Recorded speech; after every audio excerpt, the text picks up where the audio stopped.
Live from Hennecken Stadium in Flushing, New York, CSI Sportsnet welcomes you into NCAA Division II baseball coverage streaming exclusively on Flow College. In today's East Coast Conference matchup, the College of Staten Island Dolphins take on the Queens College Knights as the first pitch of the game is sent foul. 0-1 the count. We'll get you full lineups momentarily. We are coming off a rain delay, which got us started about 10 minutes behind schedule of what was a posted 3:30 start time over at CSIDolphins.com. Turns out we were looking at a 3 o'clock start time originally, as that pitch is swung on and missed. 0-2 the count on Joshua Angeli.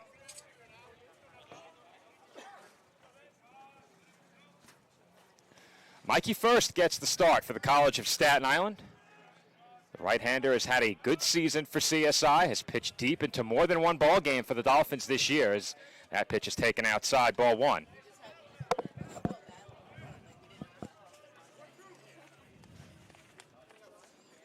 Joe Foreman on the call with you alongside Nicholas Bavona, who is trying to lend some assistance over at the public address desk. Pre-game, he introduced our starting lineups. As that pitch hit, Angeli on the elbow. Yeah, not the ideal start for First right there, Joe, giving up the hit by a pitch to start this game and allowing the first base runner to reach this one. And, you know, we didn't really, of course, get to talk about it in our pregame, but a huge series for these two teams, of course. Same conference record coming into today's matchup. You get the sense that whoever loses this series effectively might be eliminated for the playoffs, even though there are still some games left in the conference season. This feels like a series that for either side, they can't ill afford to lose more than 2 games in this series.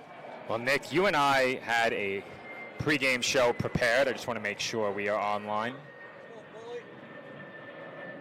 All right, we are live, just checking in to make sure our friends over at Flow have everything pushing correctly. Now, we do have a covering over our setup behind the backstop, so our infield-outfield shot is not going to be as wide. We have the right side of the infield covered pretty well with our pitcher-batter camera. Ball hit to the left side will go to the wide shot behind the plate. Not necessarily my favorite angle, Nick, but we'll have to make do with the setup we have as that pitch is taken out of the zone. Yeah, initially didn't know if we were going to have the game or not because of the delay that we had in the rain. It was a bit of a downpour we had about an hour or two ago. Sure was, Nick. It sure was. And we were under the impression about an hour or so ago that we might not play baseball today, as they'll check on Angeli over at first. And, you know, of course, with the importance of these two teams right now on the outside looking in right now in the ECC standings, both trailing D'Youville, who holds that last spot in the standings. So you need these games more than ever, especially for CSI, considering the fact, Joe, that what happened to the Dolphins just last week against the Saints. The Dolphins can win the season series with D'Youville. They've got to find a way now down the stretch of the season to figure out a way to get into the playoffs. And a big way to get that is to win some of these games against the Knights. Well, you and I were set to talk about it during the pregame as that pitch is in for a called strike. At the plate, Paul Fina. He's ahead in the count, 3-1. Angeli, the runner, over at first. Nobody out here in the top half of the first inning. And the Knights have opened the game with the first 2 men aboard. And they've done it without getting a base hit in that spot. A hit by a pitcher to start the game, a walk right there, and a great chance here for Vincent Mallon now, who comes up with first and second. Still nobody out. Mallon to the plate. 2 aboard, nobody out, top half of the first inning. And Nick, as I mentioned, you and I had to scramble just a bit to get on the air for this game, just making it ahead of first pitch. We did not take any of the equipment outside until the rain had subsided, as that one is popped up foul. Could be playable, and Romance will run out of room as the spectators had to take evasive action. I thought for a second he was trying to use his phone. Yeah, that would have been a difficult That would have been an interesting sequence. He was going to use his phone as protection, but I always catch objects with my phone in hand, Nick. I tried to catch a foul ball with a program back when the Sound Yankees were playing. I did catch a foul ball in my New York Jets hat at Richmond County Bank Ballpark, formerly known as that name. That's now SIUH Community Park. as that pitch misses off the inside corner. But I tried to catch a foul ball in the stands with my hat. My hat did catch the ball. Unfortunately, it ripped the back of the hat in two. The ball was slowed down enough where it bounced off the concrete straight into my other hand. So the hat went down doing a job well done, as that one is swung on and missed. And nowadays, you probably wouldn't even do that, considering hats could be, could be pretty expensive. Hat inflation has been Insane. rather out of control. Monday, we were at Yankee Stadium. $50 hats at the stadium. I could not believe my eyes. I remember when a New Era 5950 was $31.99, as that is popped up behind the plate. Fortunately, we don't have to worry about it. And it is off the top of the tarp and nearly off a spectator. That was too close for comfort. Well, you and I not for us, at least. Well, actually, Nick, I am not protected. You're not protected. Let's slide to the right a bit. No, you don't have much room to slide. Yeah. So you stay where you are. I'll slide to the right. It's all right. My left bicep can take it. We've been in the gym. You caught a softball already for a foul ball this year. I've caught one with my hands. Yeah. I've caught one with an arm, and I've caught one with my ribs. Yeah, you'll be fine. We're not going to try and go any lower than that. No. Pitch on the way, hit in the air, out toward right center field. Vera moving to his left. Angeli tagging at second base as the throw comes in, and it arrives on a hop, not in time. Runners on the corners for Queens now with one out here in the first inning. And their cleanup hitter, Peter Bunagias headed to the plate. We heard you for a second, but we lost you. I have to admit, if Stephanie saw what I saw initially, Nick, I saw number 9. It was 19. Now batting, number 19, Peter Bunagias. Wow, that's very loud. Yeah. That was recorded this morning. That's why it's a different octave. I see. So we received the pronunciation guide from Queens this morning. So there were 4 or 5 of their players that I re-recorded. And Peter Bunagias was one of them, hence the different volume. I heard you making some comments about my PA before. Nick, you rolled that R for Yandel Brito. I might as well. I was not familiar with your game. I didn't know you had that in you. I mean, Lou and Joe do it the entire year, so I might as well add some flair to it. It will be my announcements playing throughout this game. Spoiler alert, I did not roll the R. Okay. I did not roll the R. That is not a part of my game. Not a part of the repertoire. Bunagias takes a strike. So I mentioned Mikey First in the midst of a solid season, comes in with a 5.4 ERA, a whip of 1.71, and a record of 2-4 across 9 appearances and 7 starts. He does have a save and has thrown 35 innings this year. Pitch on the way, sails outside. Count 1-2. In the 35 innings, he's allowed 43 hits, 25 runs, 21 of those earned. He has walked 17 and struck out 24. Opposing batters hitting .301 against him.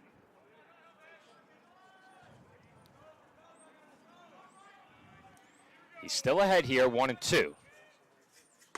And Bunagias swings through that pitch for strike 3.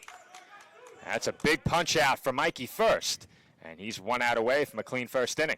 Yeah, considering the fact that he's able to keep the runners at bay at first and third, he's now an out away from getting out of the jam. It's up to Henry Tolentino now to try to bring home the first runs of today's contest. So what we'll do in between innings for Steph, I'll let her know which announcements are a bit louder. Okay. I think it's just 5. Yeah, initially when I looked at the rosters earlier today, of course, no pronunciation guide in terms of printing it there, but when you get the sheets here, that's the pronunciation guide on it. So a couple of the assumptions that I made beforehand, thankfully I was able to correct it. The batter here is Henry Tolentino as they check on the runner over at first. Fina dives in safely. Angeli, the runner over at third. Fina taking a lead off first. Could he try and induce a throw here? Not running. And there's a big swing and a miss by Tolentino. Yeah, I'm not sure if they would test it here, Joe, especially with 2 outs. You don't want to get caught at second base and prevent a chance for a run from scoring over at third base. There's a great opportunity to do that, but I'm not sure you risk that with 2 outs in the inning. Effectively, it's trying to entice that throw and break for the plate, but with your number 5 hitter probably not a worthwhile risk as Tolentino looks at a called strike 1 and 2. Yeah, I thought maybe they would have done it the previous at bat, maybe with one out, but even then, your cleanup hitter at the plate, you don't really want to do that either. But now 1 and 2 count for here for first, and a chance for back-to-back strikeouts to get himself out of this inning. First with just 24 strikeouts in 35 innings, as that's taken high. He did pick up a strikeout earlier in this opening frame.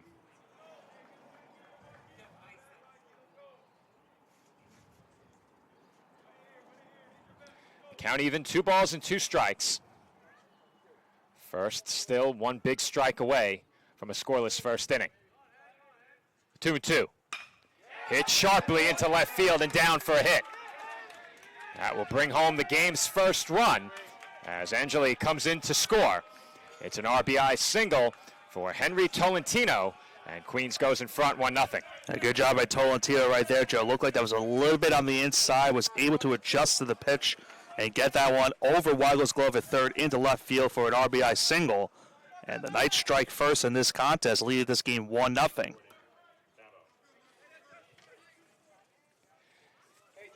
At the plate now, Jordan Babbo. Babbo bats with runners on first and second and 2 outs. That's a good job by Tolentino, hitting with 2 strikes. Queens facing a potentially empty-handed first inning instead. Tolentino delivers the RBI hit with 2 outs. And I think even though you're trailing, it's just 1 run if you're the Dolphins. To stop the bleeding here would mean a lot. As the 1-0 pitch is in for a called strike 1-1. And I think that's just it, Joe. You know, if you keep the damage just minimal to 1 run, you'll certainly take that. We've seen this team a lot this year able to score runs at will, especially here at Heineken Stadium. They had a big-time matchup with D'Uva the last time you and I were here. There's a chopper to the left side. Weigel has the force play over at third, and he will step on the bag to end the inning. But not before Queens strikes first. It's an RBI single off the bat of Henry Tolentino, and that puts the Knights in front 1-0 as we get set to head to the bottom half of the first inning.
And we are back from Heineken Stadium in Flushing as the Dolphins come to bat for the first time in today's East Coast Conference matchup.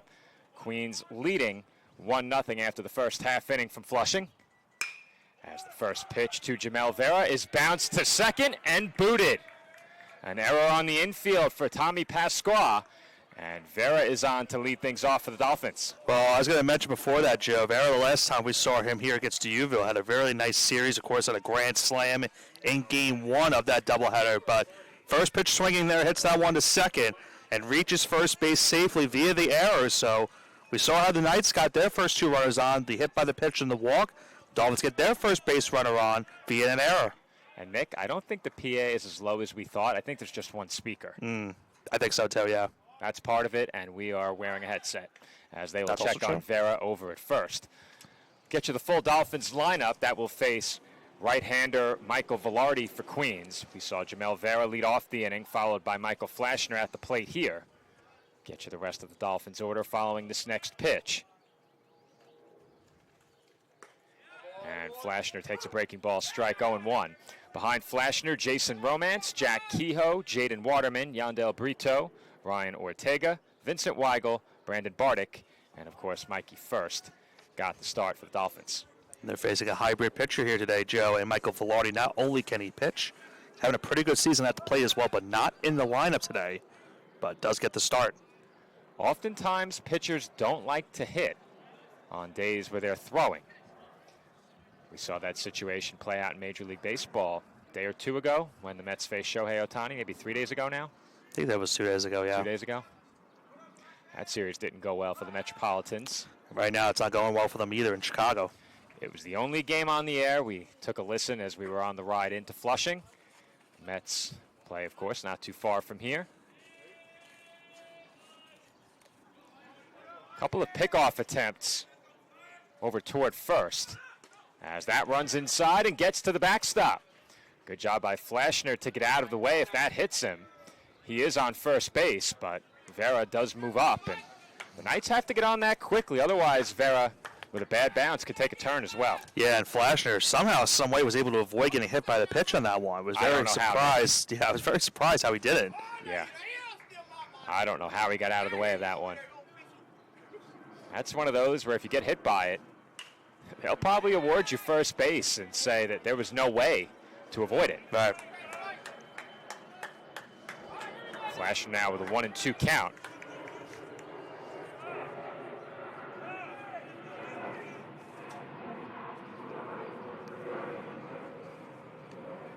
Velarde comes set. Vera the runner in scoring position.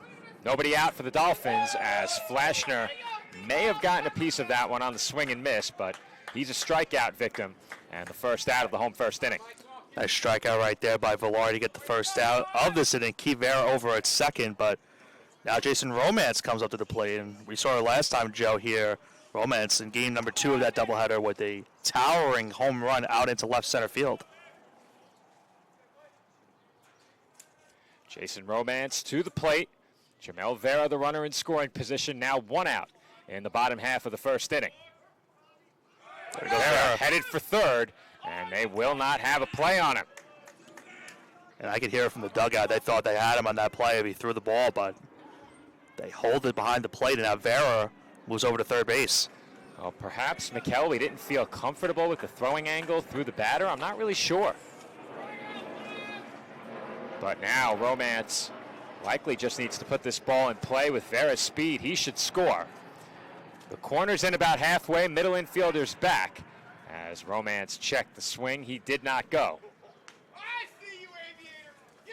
Romance now with a 2-0 count. Romance almost making contact with that check swing, but just was able to hold up. And now with a 2-0 count here, let's see if he goes swinging here. And he looks at a breaking ball strike, 2-1.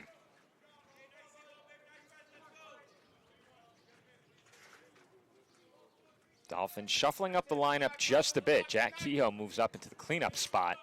He stands on deck behind Romance. And Romance pops it up. Could be playable in foul ground, and it's caught. Reaching over the fence to make the grab is Babo. Vera is forced to hold at third, and there are now 2 outs in the home first inning. How about Babel on that play, Joe? Was able to keep the ball in play, fighting the fencing down the right field line towards his own team's bullpen, and able to jump up and grab it and get the second out of the inning. That's a big out right there. If he's able not to make the catch, then Romance is still in the at-bat at 2-2. It will be left to Jack Kehoe. Runner on third, 2 outs now. And Kehoe goes after the low breaking ball, 0-1. That breaking ball early on so far for Velarde has worked to perfection. Has caused some of these Dolphin hitters some duress. Can Kehoe get a base hit here with 2 gone to try to tie this game? I'll tell you, Nick, I'm looking at our cumulative stats over at CSIDolphins.com. A slight difference between those stats and the sidearm live stats batting averages. So we'll pull from the website. Kehoe comes in hitting at .340. Second only to Jamel Vera, the man on third base. The 1-1. Just off the outside corner, 2-1.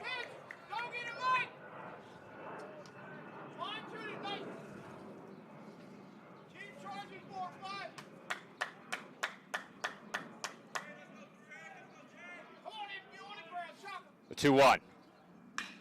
Chopped. Fair ball. It's a race to first. The throw is low, and Kehoe is safe. In to score is Vera with the tying run, and the Dolphins have evened things up here in the bottom of the first inning. How about that unconventional way for the Dolphins to get that first run? As you see, Kehoe right here will hit this one down the first base line. A tough play for Babel over at first, having to play that one on a backhand, but was not able to secure it. Kehoe just reaches first base safely and ties this game up at 1. That was a well-placed chopper by Kehoe. Certainly not an easy play along the line for Babbo, who just made a great play in foul ground. That officially goes down as the first Dolphins hit. And we are even at 1 run per side as Jaden Waterman takes a breaking ball strike, 0-1.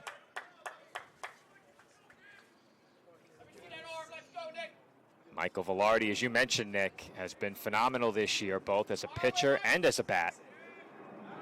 And his line coming in across 7 appearances, all starts. He has a record of 3-2 with a 4.05 ERA and a 1.4 whip. In 40 innings, he's allowed 49 hits, 30 runs, just 18 of those earned. He's walked 7 and struck out 33. Opposing batters are hitting .295 against him as Waterman flies out in right center field. That will do it for the Dolphins in the bottom half of the first inning. However, the Dolphins get even on the infield single off the bat of Jack Kehoe. That scores Jamel Vera, and we are all knotted up at 1 heading to the second.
Joe Foreman back with you alongside Nicholas Bavona from Henneken Stadium in Flushing, New York, where the Dolphins and the Knights are now tied at 1. Queens scored a run in the top half. The Dolphins answer with a 2-out run of their own in the bottom half.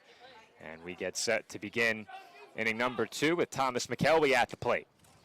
But Nick, you and I during the pregame we're going to talk conference standings just a bit, and I'll give you a moment to pull those up in between at-bats. So following this at-bat, we'll take a look at the ECC standings. However, the Dolphins, I think, are in much more of a must-win territory than the Knights entering this series.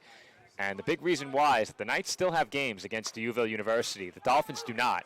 And because of that, D'Youville has already clinched the tiebreaker against CSI. That puts them in a tough spot.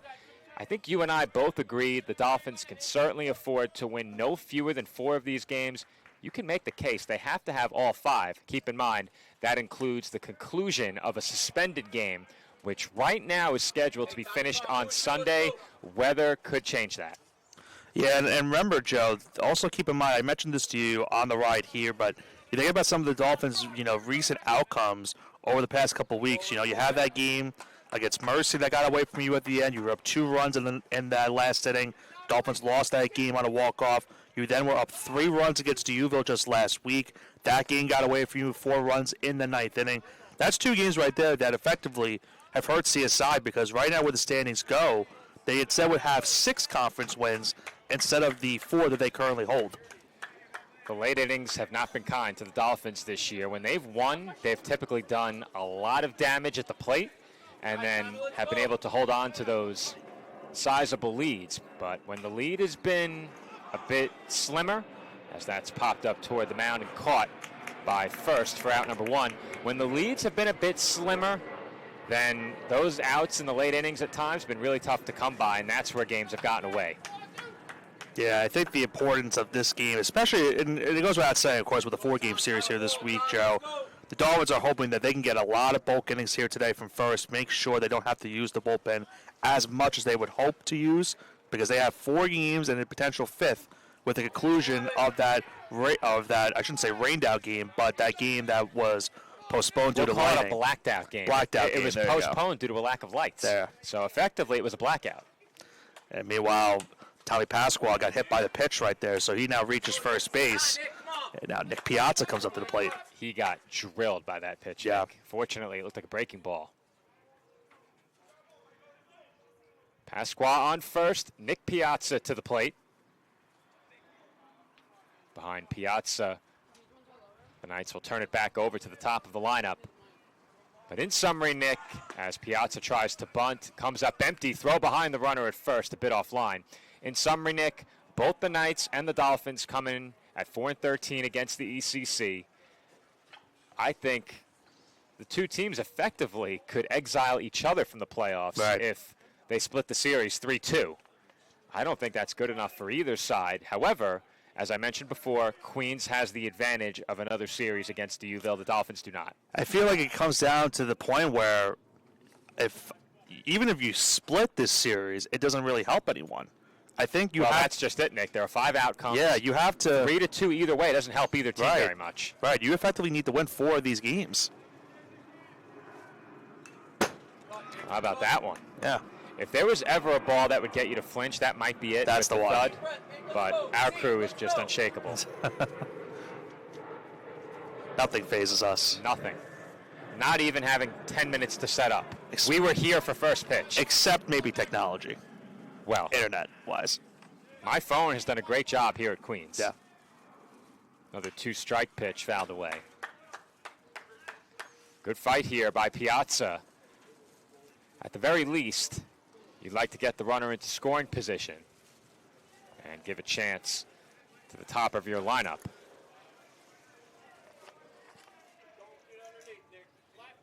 Another look toward first base by Mikey First. And a throw that way. Pasquale back in safely. It's still looking for their first hit still early in this game. They've gotten a couple base runners via a few hit by pitches, a walk, and be able to score a run. But they did get that base hit. I did forget about that. They did get the base hit from Tolentino, as there's a big strikeout for first for the second out. First sets down Piazza on strikes. The second punch out of the game for the Dolphins right-hander. And now Joshua Angeli will be the batter. Yeah, my memory got away from me just for a split second there, but then I remembered. Happens to the best of us.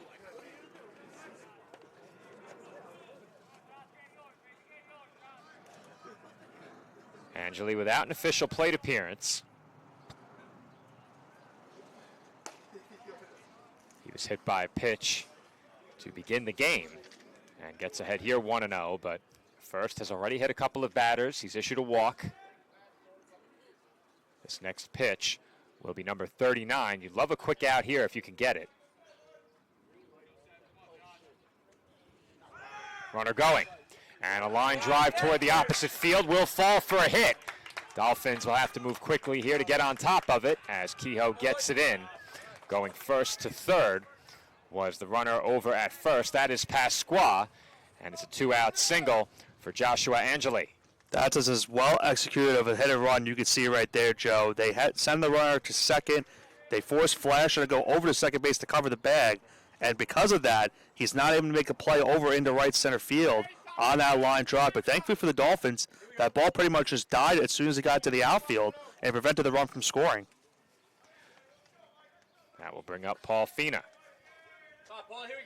Another chance in an RBI spot with 2 outs for Queens as that's taken outside for ball 1. Fina walked in the previous inning. Come on, Paulie, let's go.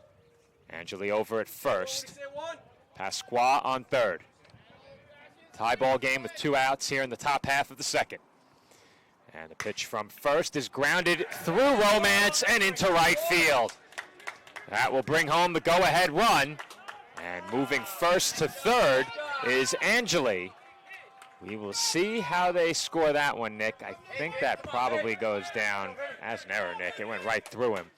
I don't know if it was hit hard enough. What do you think? Couldn't tell if it went under the glove in terms of maybe it was too quick enough for him. It's tough to decide right there what they're going to rule that. I think they gave it a hit. Yeah, I have to see a better look at it. That's the third hit of the game for Queens. Yeah, we'd have to get a slow look at it, Nick. In real time, I thought that's when he should have had. As the first pitch to Vincent Mallon is taken low.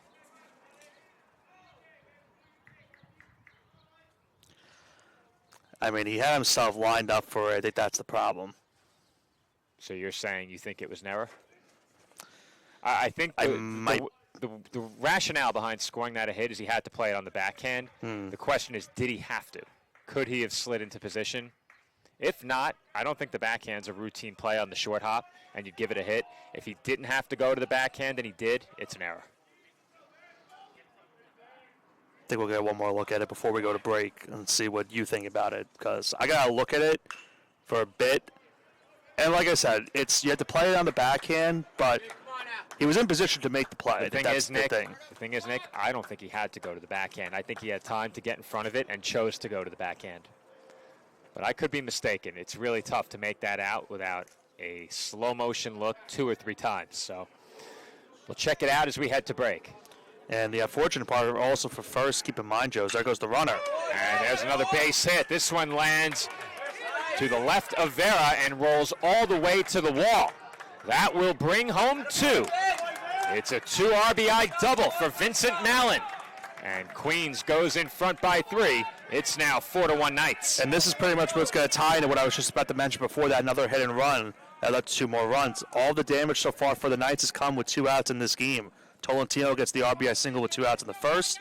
They then get the single to make it 2-1 here with 2 outs here in the second.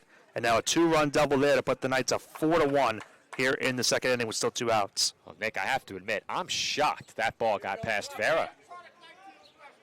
You could tell it was hit hard off the bat, but that landed in fairly shallow right center field. Yeah. It looked like Vera expected it to slow down on the wet grass. Considering what happened earlier in the inning where the other hit and run, the ball died down in right center field. It sure did. And we touched on it very briefly when we came on the air, Nick, but it was coming down here at around, what, 2:30, 2:45? Yeah. So the field, which was covered, credit to both teams for that, getting the tarp out, but you have to think parts of the outfield did take some water. As that one's fouled away, the count 1-2 now on Peter Bunagias.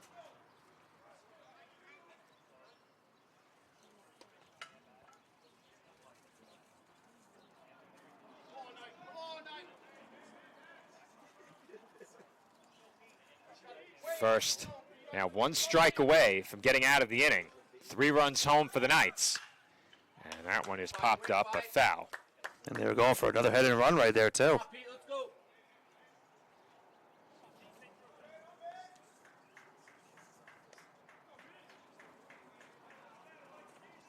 Come on, Pete, don't get underneath me, Knight.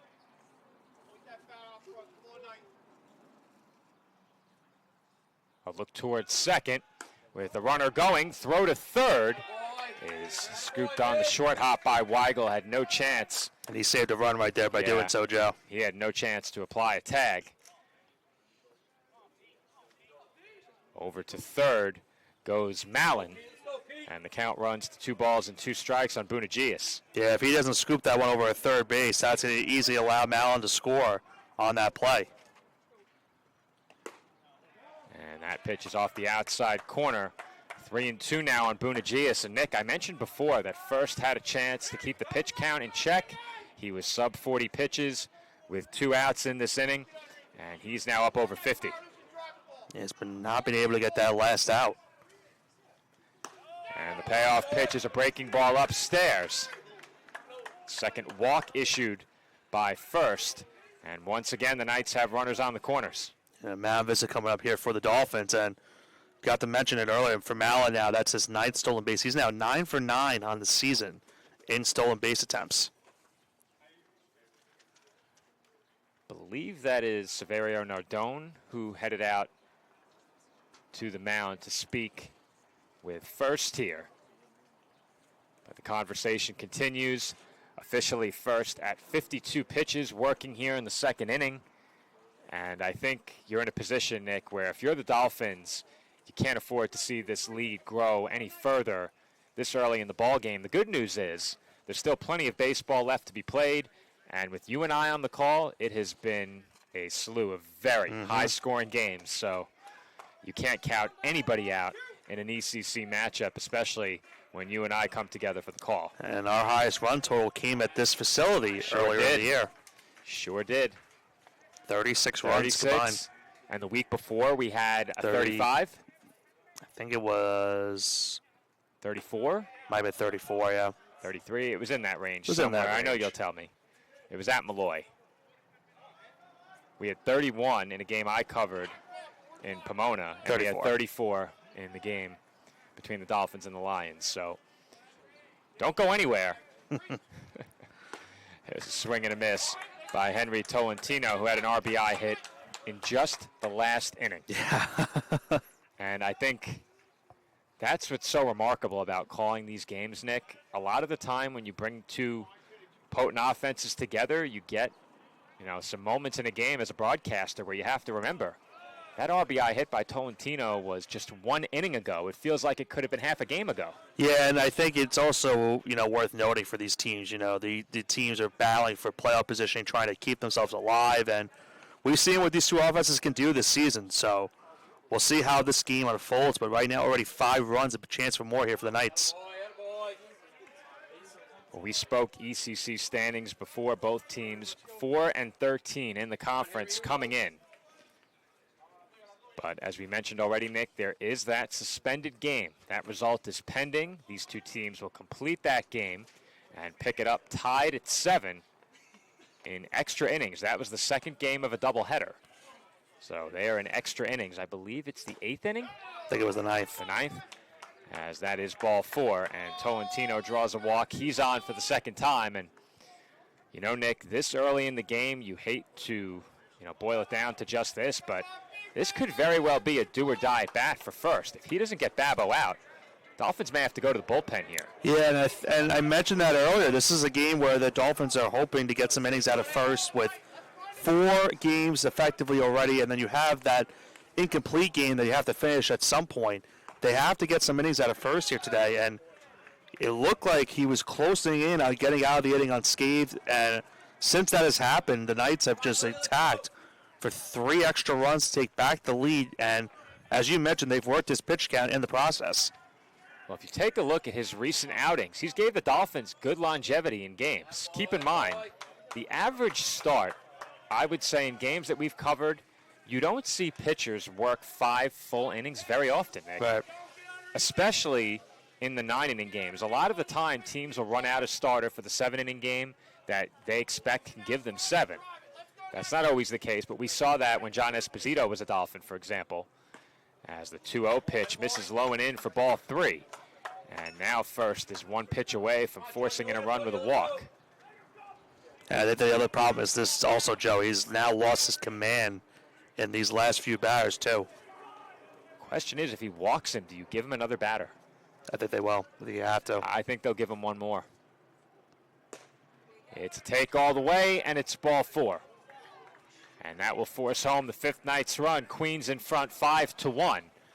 But I was about to talk about the longevity of First, Nick, and in his last 5 outings, he's gone 6 1/3, 4 2/3. He had a 1-inning save, and he then went 5 and 6 innings in his previous 2 outings. He only allowed more than 2 runs in one of those outings.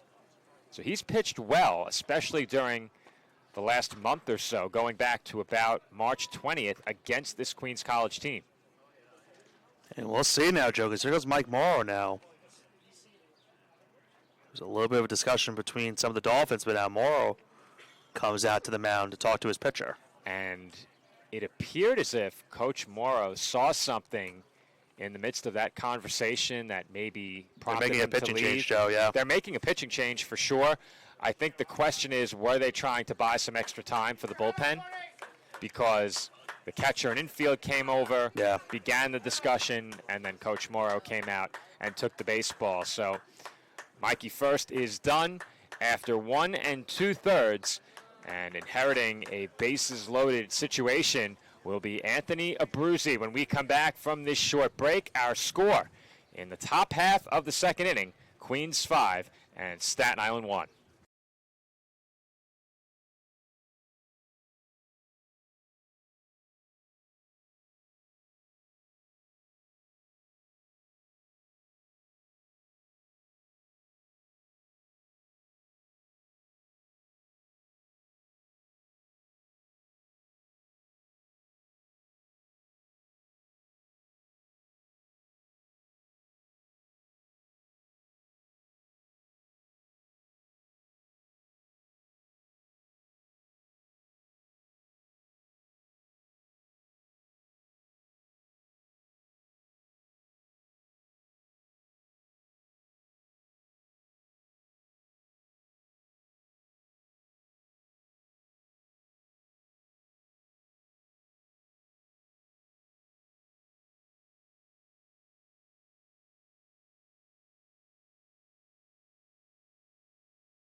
And we are back from Henneken Stadium with 2 outs here in the top half of the 2nd inning.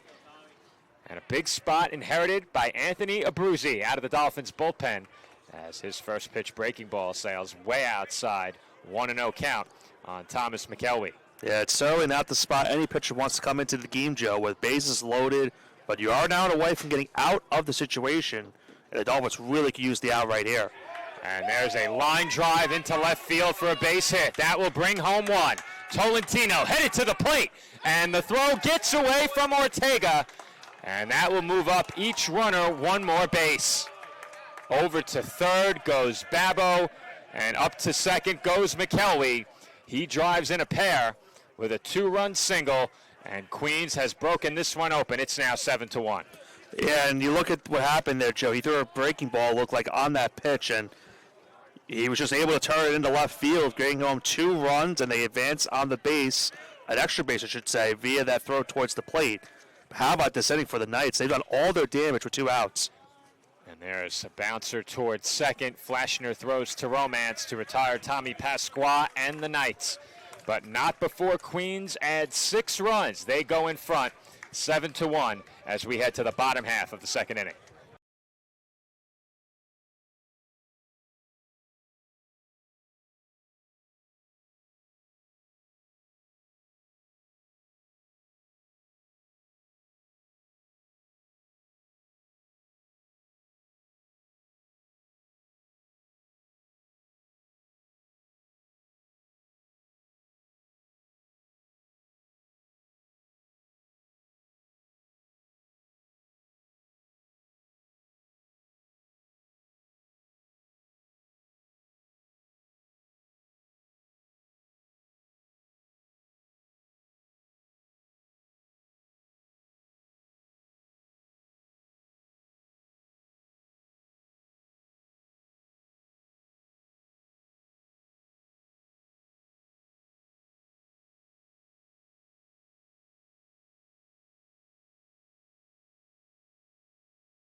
Yandel Brito will lead off for the Dolphins here in the bottom half of the second inning.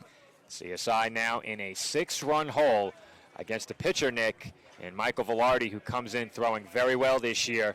It's going to be a steep hill to climb, but as we've seen this season, this Dolphins team can score. Yeah, if there's any team that can hit, it's that can match up this offensive start for the Knights. It is this Dolphins team. They can hit with any team in this conference, but you're facing a tough pitcher on the mound. You're down 6 runs already here in the second inning. They're going to need to start chipping away this early in the game.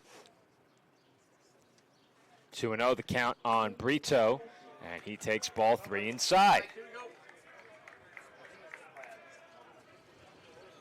When you look at the Dolphins' schedule this year, they've scored 7 runs or more in about, I'd say, 45% of their games, eyeballing it.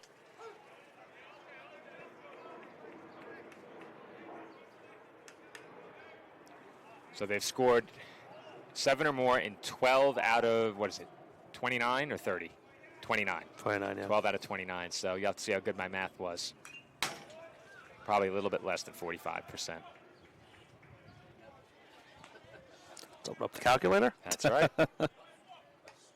Yeah. 41. About 41 and a half. Not bad for eyeballing it. Yeah. 3-2 the count on Brito.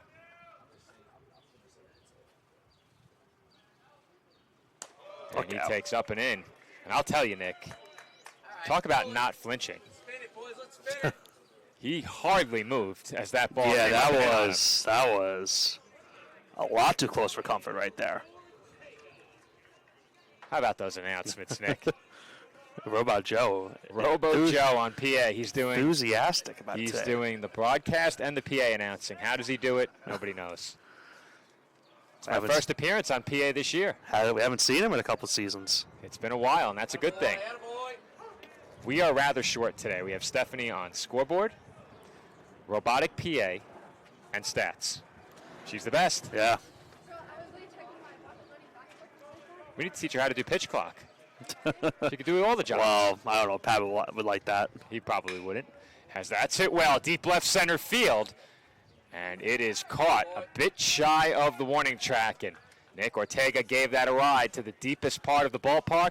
Last time we were here about a month ago, that might have left. That's where all the home runs were being hit into Yeah. left center field. They were going onto the softball complex here. But you're right, Joe. The wind was a big factor in those home runs being hit that day. no wind as much here today, and that one just falling just short of that fence. Things have really calmed down in terms of the wind and the weather since that rainfall about 2 hours ago now. At the plate, Vincent Weigel, and he takes a strike on the outside corner, 0-1. Happy belated birthday to Vincent Weigel. How belated? Just today. Oh, today? Yesterday was his birthday. Yesterday, okay. Just a day, you said. I was like, if it's today, it's not belated. As Weigel swings and misses. 0-2.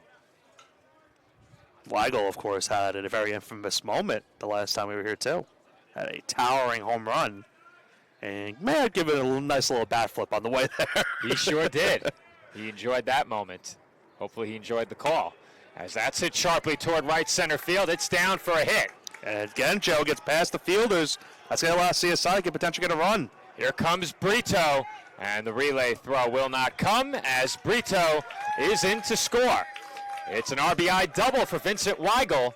And Nick, it appeared the outfielders misjudged how fast that ball was going to roll along the wet grass for a second time. That looked very similar to what we just saw in the last inning with Vera in that play into right center field. Pretty much almost the exact same spot, and it got in between the two fielders. Weigel gets into second with an RBI double, bringing home Brito, and making now a 5-run deficit for CSI. At the plate now, Brandon Bardick. And Bardick takes a breaking ball low and away, 1 ball, no strikes. It'd be huge here for Bardick if he can get on base, because then you bring it back to the top of the lineup, give yourself some life here in the second inning. I think the Dolphins are in a spot where, bare minimum, you have to get the run in from second. Find a way.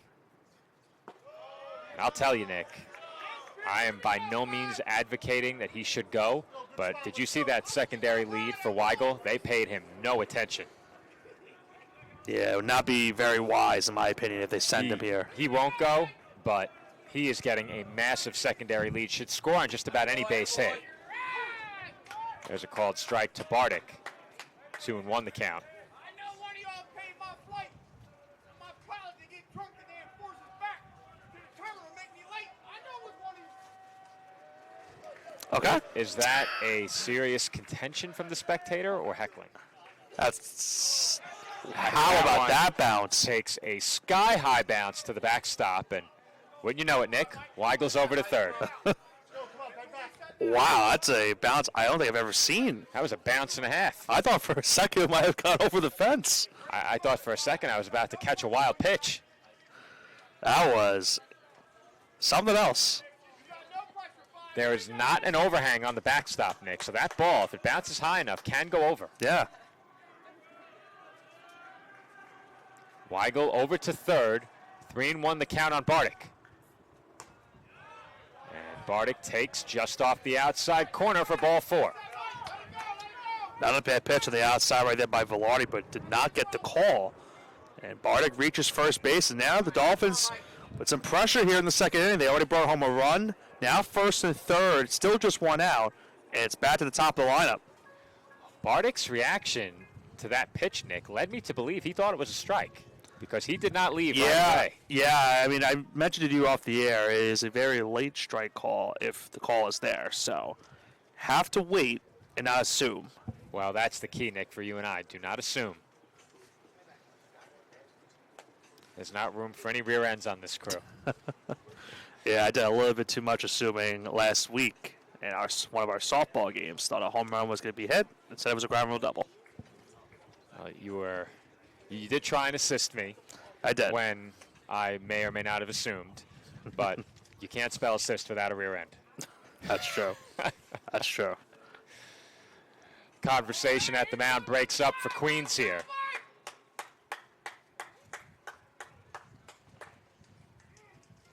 Runners on the corners for the Dolphins. Still just 1 out here in the home second inning. And Nick, we are over an hour into this game.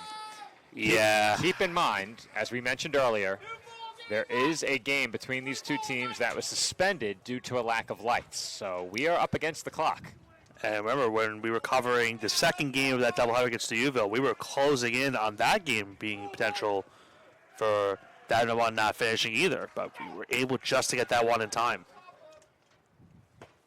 Well, it's going to be a busy end to the season for the Dolphins as Vera takes a strike, but they have Heroes Day scheduled for Tuesday at Staten Island University Hospital Community Park.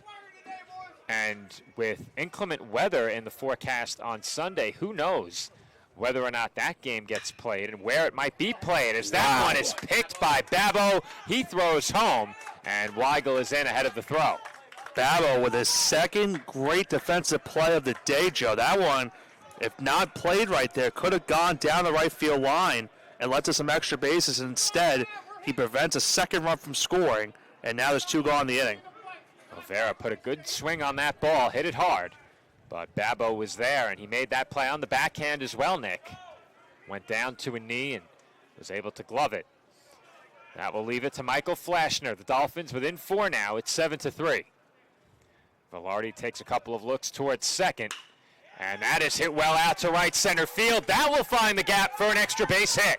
It rolls all the way to the wall as Bardick trots home. Flashner into second base standing, and he has an RBI double. And how about Flasher? First pitch swinging right there. Joe found one that was too good not to hit right there for him as he gets that one into right center field. And how about this already, Joe? We're 2 innings in almost. 11 runs are on the board. There's something about the combination of Foreman and Bavona that brings the runs, because have we had a game yet? I don't think we have, that you and I have covered, where neither team has scored double-digit runs.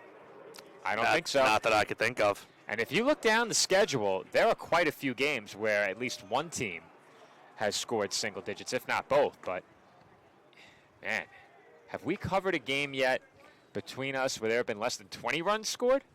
I don't know. I don't know if we have. Well, keep in mind the second game against D'Uvo, Okay, that was 17. Is that the low? That might be. I think it is. 19 Let's see, there. 34, 19, 36, 17, 22. And that might That be is more. crushed. Romance will watch it go, and it's a 2-run blast off the bat of the Dolphin first baseman.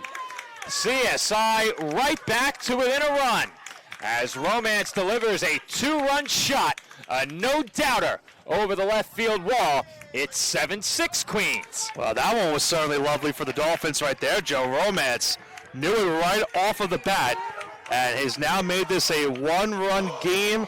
13 runs now combined between the 2 teams. We are well on our way to 20, if not there yet, Nick. And man, what a shot off the bat of Romance. And I mentioned it earlier, too, with Romance. The last time we were here against D'Uvo, had a towering fly ball in that game as well. That one was a no-doubter beyond belief.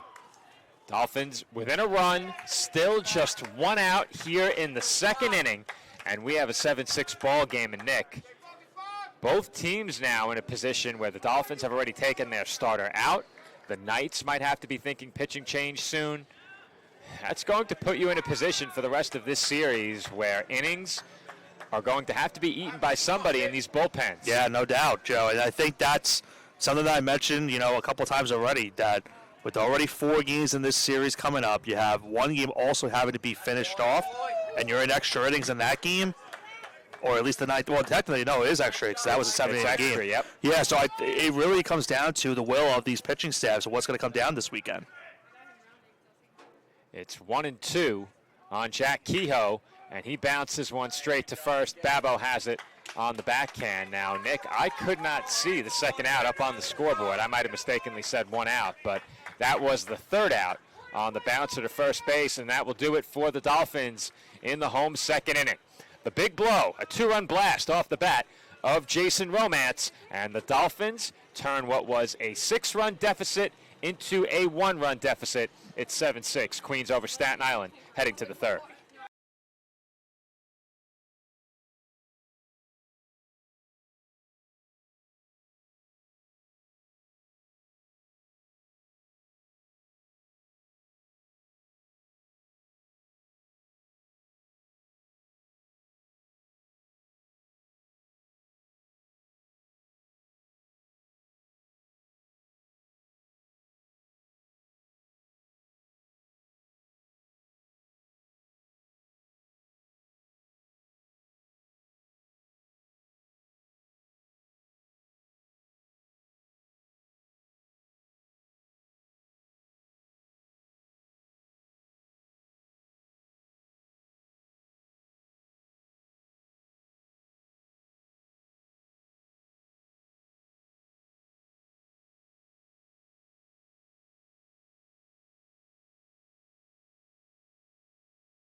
And we are back for the third inning at Hennigan Stadium. And Nick, true to form, East Coast Conference baseball, a lot of runs scored.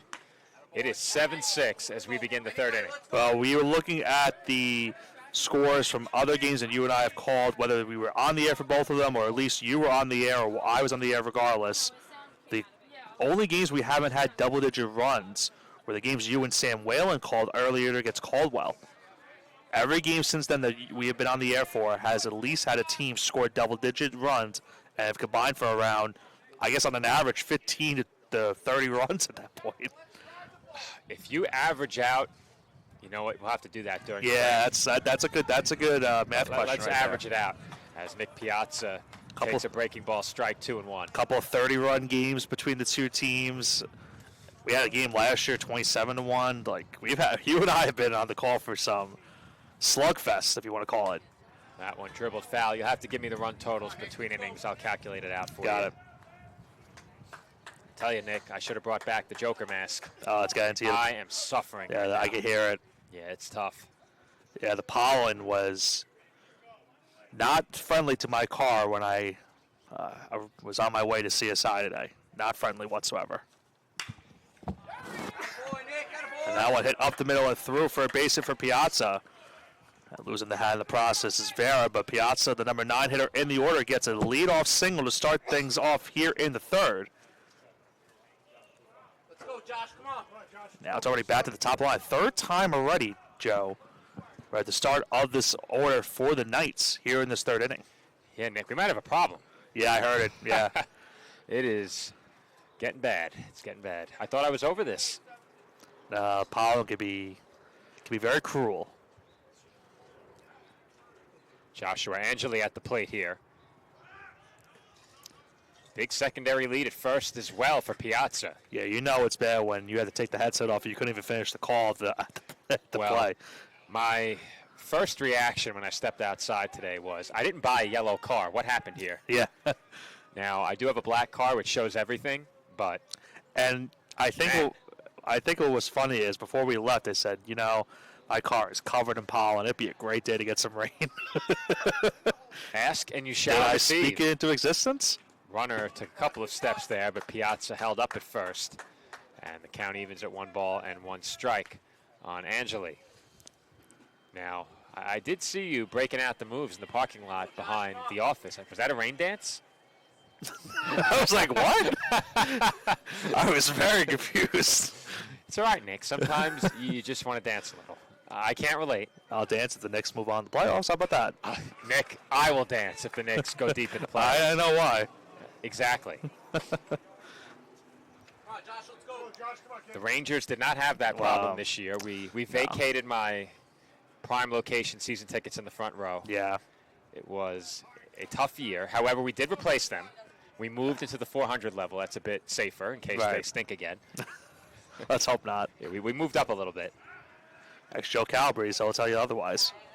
Joe Yes. thinks the Rangers will be good. Very high expectations for next season. Count 1-2 on Angeli. So I think his name is properly pronounced Angeli. That one popped up left side of the infield. Who's got it? It's going to be a tough play, and it is booted in left field by Waterman. The throw to second. They got looked him. to be in time, and they got him. How about that? You get an 8-4 putout at second base. You don't see that very often. No, you do not. It looked like Bardick was going to have a really tough play, Yeah, over the shoulder on that one. Not easy. and it looked like Waterman had a relatively routine play coming in on it and just didn't track it into his glove.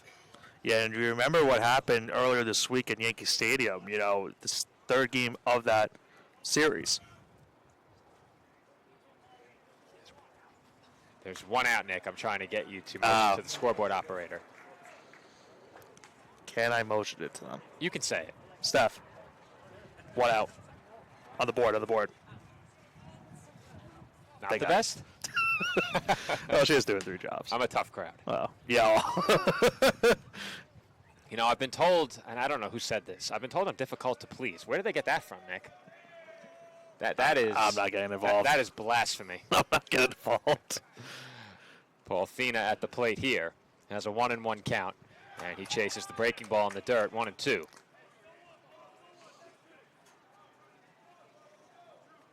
You and I have been busy the last couple of days in terms of traveling.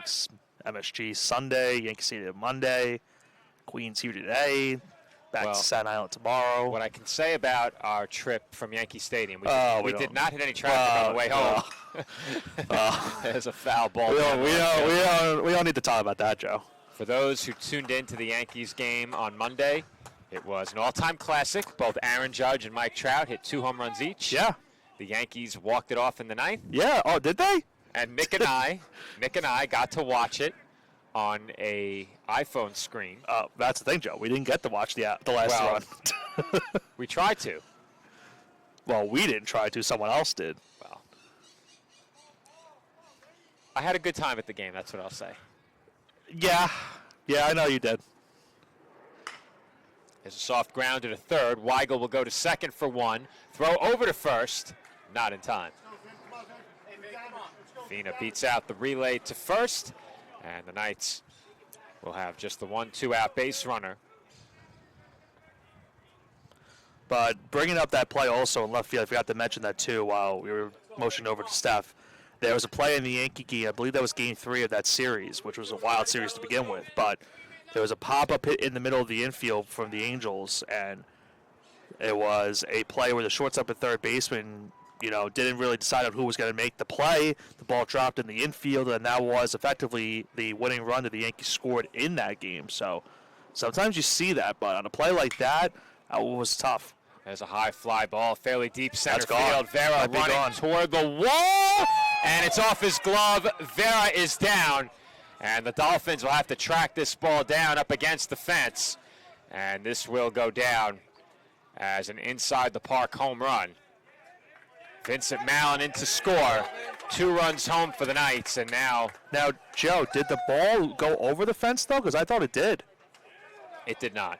Okay, I see it, did yeah. not. Vera got a glove on it, and it then hit off the wall. I think he had it in his glove, and upon contacting the fence, he lost it. And that's a tough luck inside the park homer. And you see right now they're discussing it over around short. Well, I'm not sure what they would be discussing. The Knights have to be okay with the call because It's the same result regardless. it was ruled an inside the park home run, ultimately. But Vera limping back into position. They didn't send the trainer out. He got up pretty quickly.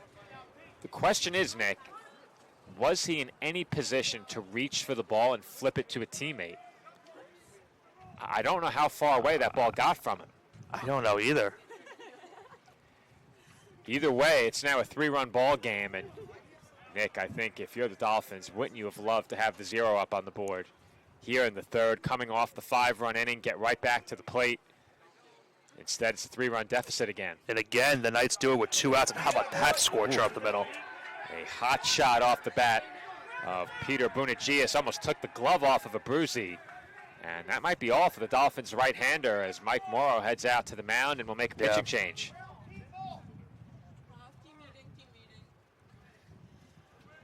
Dolphins will make the call to the bullpen, and it looks like Aiden Keelty will come on to pitch for CSI. That will send us to a break.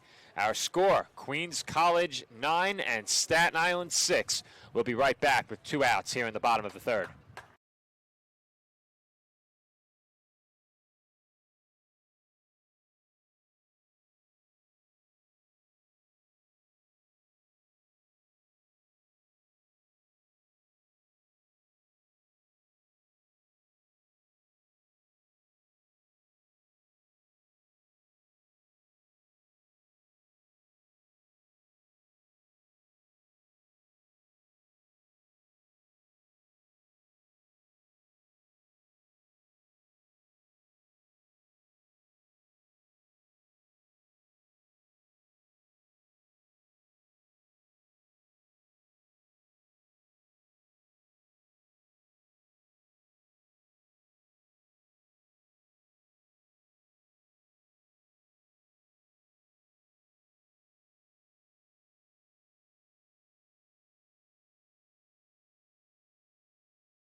And we are back from Henneken Stadium, where the Dolphins have made a third-inning pitching change. And, Nick, for the Dolphins, Aiden Keelty enters as the third CSI pitcher used in this game. And you have to expect that CSI is going to look for some longevity out of him. Yeah, no question, Joe. They're going to need some longevity out of him in this spot. But going back to that, I know you'll bring up Keelty's numbers in a second. Still trying to figure out that play in center field of what happened. Because the Dolphins, as I mentioned to you during the break, they did not move on that play. It's as if the umpire maybe called a home run. It was the same result. He definitely didn't, Nick. But I saw him right, but it was the way the fielders reacted. Yeah. They did not move a muscle. No. And the way the Knights moved around the bases, they were running as if the ball was still in play. Yeah. So there was just a bunch of confusion on that play entirely. Vera obviously was shaken up. He almost made an incredible catch. That ball was in his glove until he hit the fence. Right. And he lost it. And obviously he was down with an apparent injury. And my question was, is the ball close enough for him to reach down and maybe flip it to a teammate? Because that's really all you can do in that spot if you're unable to get up. And that was the problem also. There was not a teammate really to make that flip towards because no one was there. It's a big outfield as that one was bounced to short by Henry Tolentino. They get the force at second, and that will do it for the Knights. We head to the home third inning. Dolphins now trail by 3. Our score, the Knights 9 and the Dolphins 6.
And we are back here on CSI Sportsnet as we get set to begin the bottom half of the third inning. Dolphins coming to bat, trailing 9-6. But, Nick, as promised, we averaged out the total runs scored in each game we have called here on Sportsnet since the season opener, for us broadcasting anyway.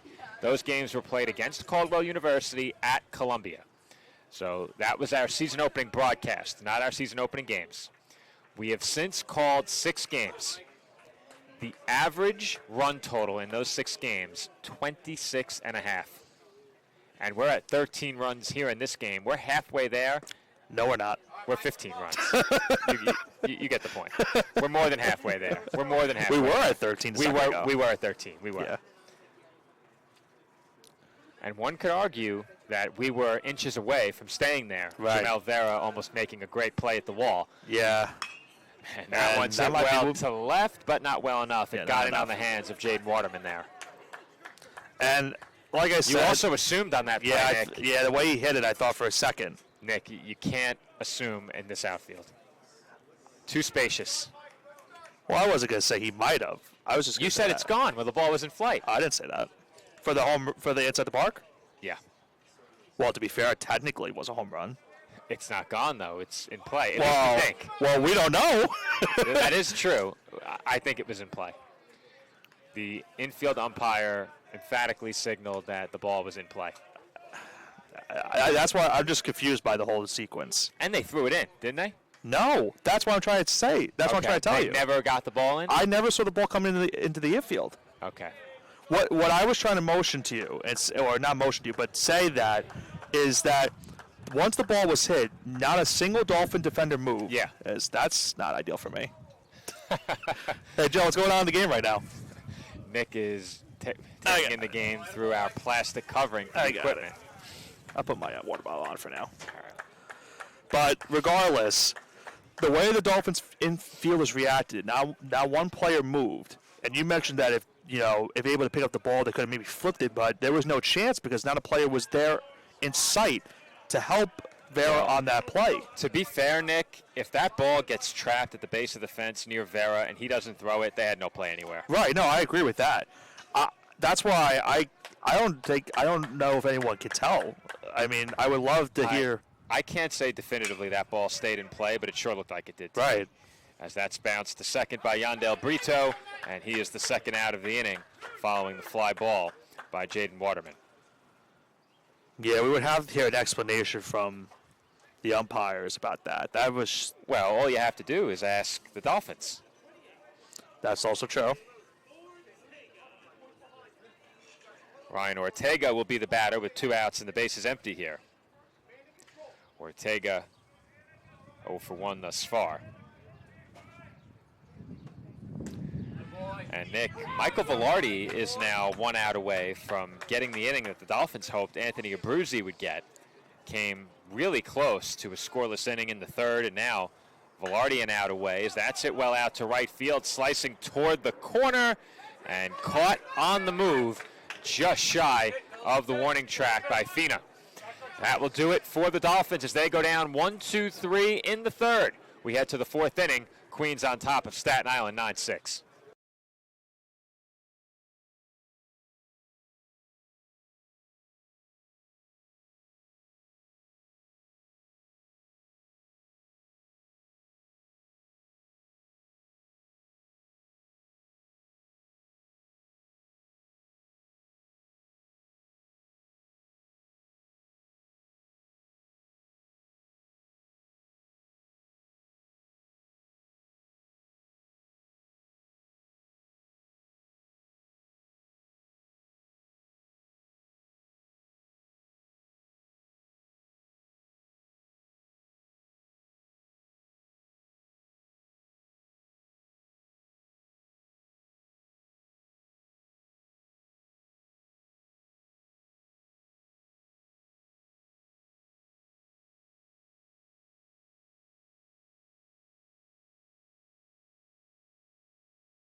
We had a very interesting sound mishap as we begin the 4th inning. It's a 1-0 count. Sure. On Jordan Babbo, but we did hear, Nick, as announcements were being played over the public address system during the previous inning. Bluetooth connected. We heard a Bluetooth device connect to the PA system here. Now, I don't know where the source is for the sound, but we had music begin to play during the first at bat of the inning here, which is why we were off the air for a few moments, trying to get that figured out. Yeah, they were looking towards us to stop it, but it wasn't us. We can't help with that. No. Don't look at me. I'm just here so I don't get fined. You know, I was going to pull that line earlier, too, and I didn't do it.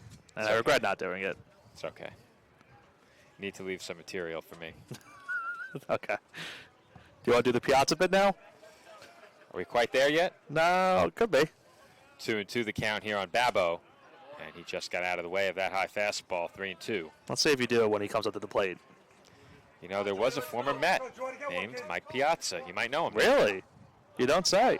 You don't say. Did he play here in Flushing, in Queens? All I know is that he snubbed a future broadcaster out of an autograph. He took his pen and signed everyone else's item, but not his. Oh, And I wonder who that is. that future broadcaster grew up to be a CFO and the voice of CSI Dolphins Athletics. His name is Joe Foreman. I was just said, do you really want me to say it? I did not. Okay. I was pausing for dramatic effect. Okay. As that one skied in the air on the infield. It's on the right side. Flashner waiting for it. Makes the catch. Still never got my autograph, you know. I'm sure you haven't. You've held the grudge, it seems like. A bit. And I'll tell you, we have a lot of Piazza merch in the office, and I wonder if that's the reason why you became a Phillies fan. I have to sit down at my desk at least twice a week looking at that Mike Piazza Topps figure on the wall, and you know, I'm tempted to stomp that thing. Got to be honest. Well, I'm sure someone in that office would not be happy if you did so. I can always replace it. In the moment, it would feel good to stomp that Topps action figure. I think I did that once. Someone had a little Funko Pop type of thing for Joe Kim Noah when he first signed for the Knicks, and I immediately threw it on the ground and smashed it. No hesitation. Thomas McKelvey, the batter here, and he takes high 2-0. And I said to them, I said, I'm doing you a favor. I agree. I remember there was one year where I purchased the Knicks holiday pack, and it came with an autographed mini basketball.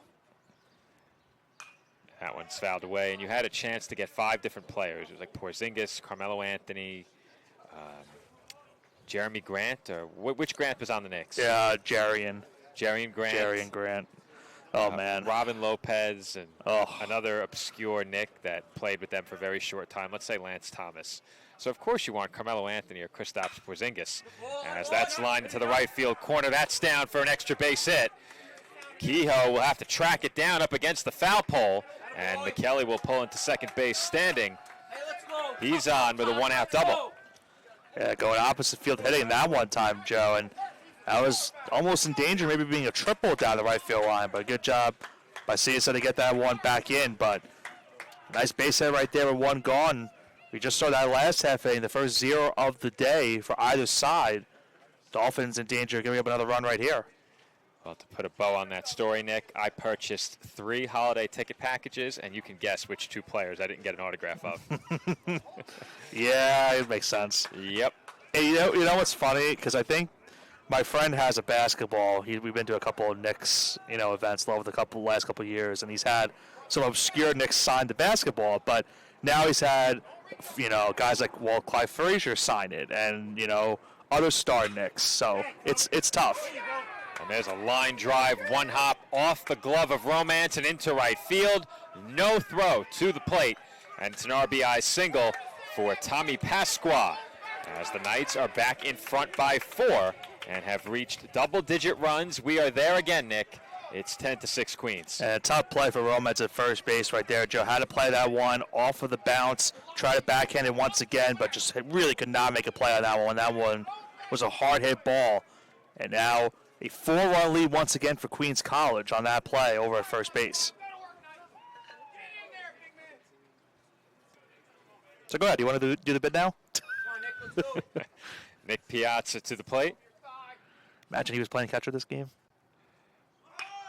And Piazza lays down a bunt right back to Kilty. His throw to first in with plenty of time. Sacrifice successful. Over to second goes Pasqua. And the Knights now have a runner in scoring position with 2 outs. You bring it back to the top of the lineup, and I said it earlier, Joe, but once again, we're back to the top of the lineup for the Knights here in the 4th inning. If I'm not mistaken, this is the 4th time that we're seeing this top of the order. Joshua Angeli, the batter. Guilty with a look towards second. His first pitch grounded to third. Weigel has it, and his throw to first is in time to retire Angeli and the Knights. But not before Queens tacks on a run. It's an RBI base hit for Tommy Pasqua, and Queens now leads Staten Island by 4. Our score 10-6, headed to the bottom of the fourth.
Vincent Weigel will lead off for the Dolphins in the bottom half of the fourth inning in a 4-run ball game.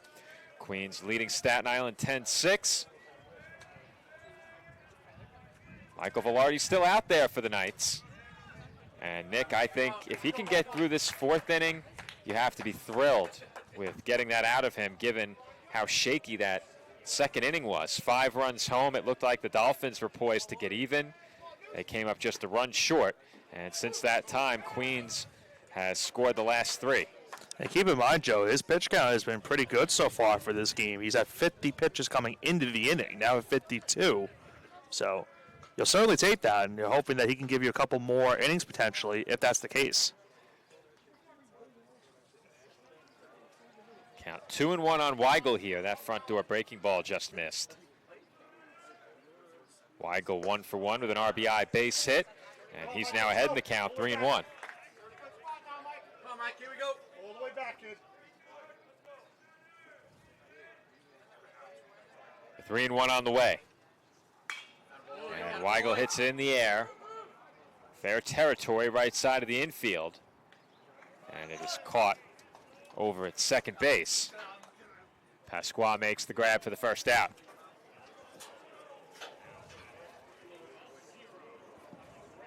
That will bring up Brandon Bardick.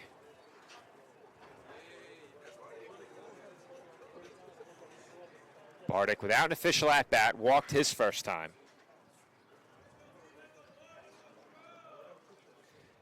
First pitch on the way, and it's a breaking ball strike, 0-1. Work, Mike, come on.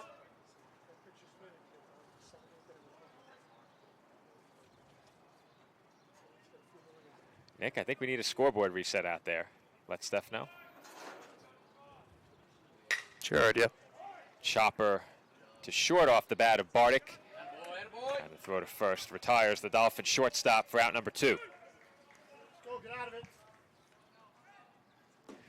Well, Weigel worked a 3-ball count, and Velarde was able to get him. He then retires Bardick on just 1 pitch, make it 2. Mike, let's go.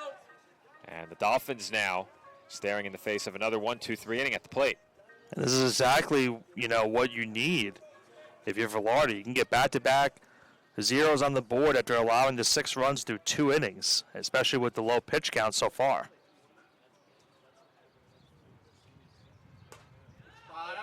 That pitch in for a strike to Jamel Vera, 0-1.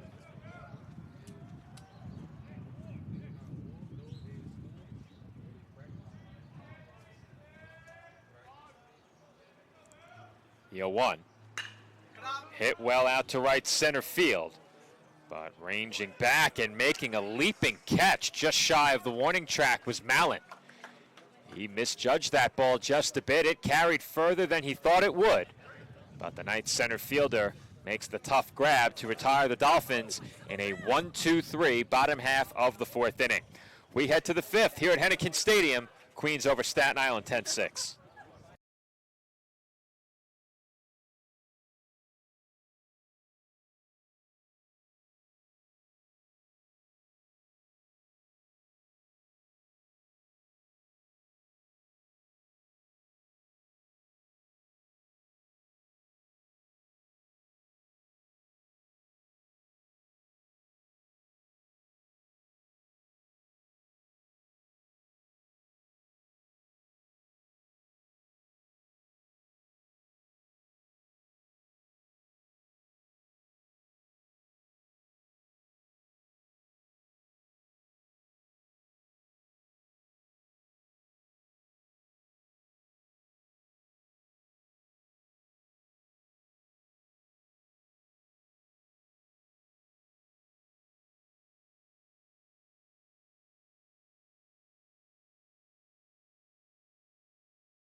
First pitch of the road fifth inning is in for a called strike. 0-1 on Paul Fina.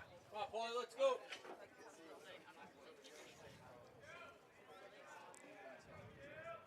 Fina 0 for 2 at the plate.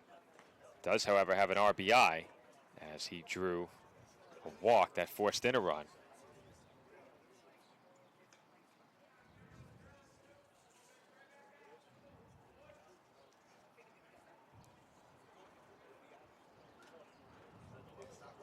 The 1-1.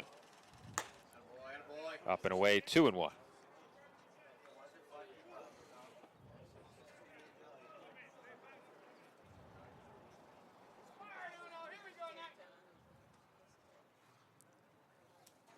Two and one.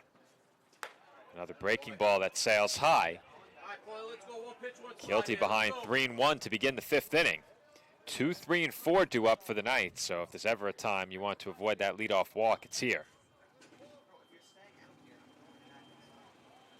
3-1.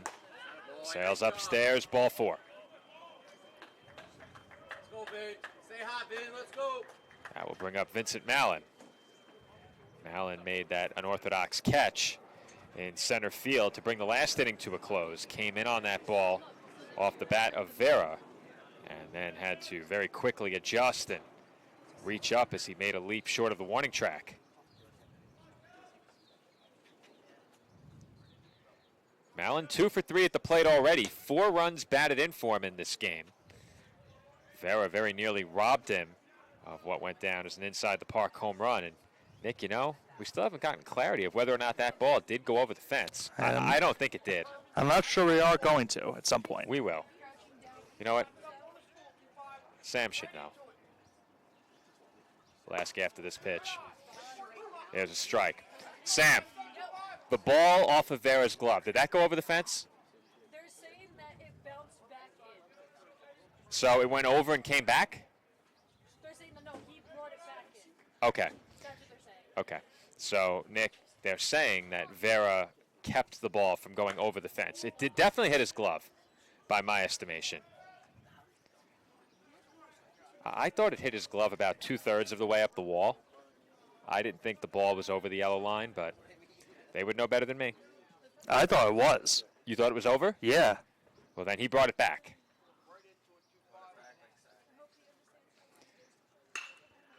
And And that is hit well out to right center field, but Mallon got under it just a bit. And the catch is made by Vera. One away in the inning.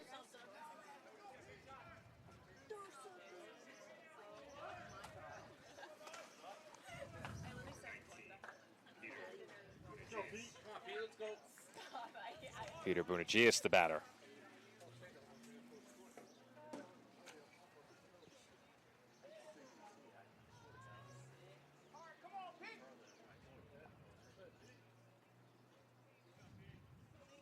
And Bunigius took a big cut at that first pitch, 0-1. Bluetooth disconnected. Bluetooth pairing. Once again, the mysterious Bluetooth device has struck. We might get an unwanted soundtrack momentarily, Nick. Well, didn't that say disconnected? It then reconnected. Oh, boy. Look, let's just hope that whatever comes through that speaker next is PG. Yeah. I've heard too many things. I was going to say, I'll have to stop you right there with I've heard. You're good. What were you trying to? I wasn't saying us. I didn't know where you were going. I had to stop you just in case. You didn't let me. You didn't let me finish. There are a few phones that we don't want connecting via Bluetooth. I'm not going to name names. That we know. I'll let our crew figure it out. Runner going, and the throw to second is not in time. Ooh, Sam did the old assuming. You heard that? She said, "Got him." Well, she would be wrong. So now we have at least 3 rear ends at this table. Yeah. Who's the me? Stephanie? I guess. Fair enough. It's Stephanie.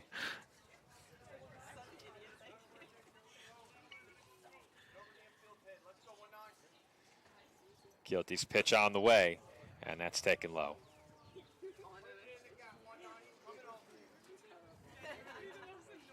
Bunigius ahead in the count here, 2-1. Now has a runner in scoring position with 1 away here in the road 5th.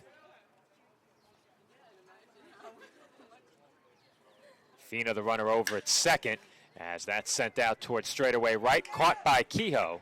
And Fina will head back. 2 away in the inning now. And this is a big third out for the Dolphins to get. Kealty really would like to keep this score right where it is.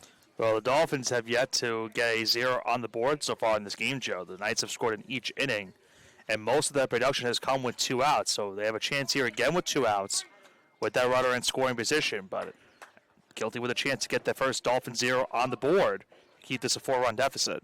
Henry Tolentino, who already has an RBI hit in this game, looks at a first pitch strike, 0-1.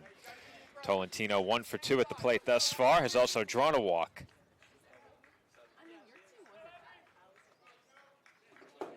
Kealty looks in ahead of the 0-1.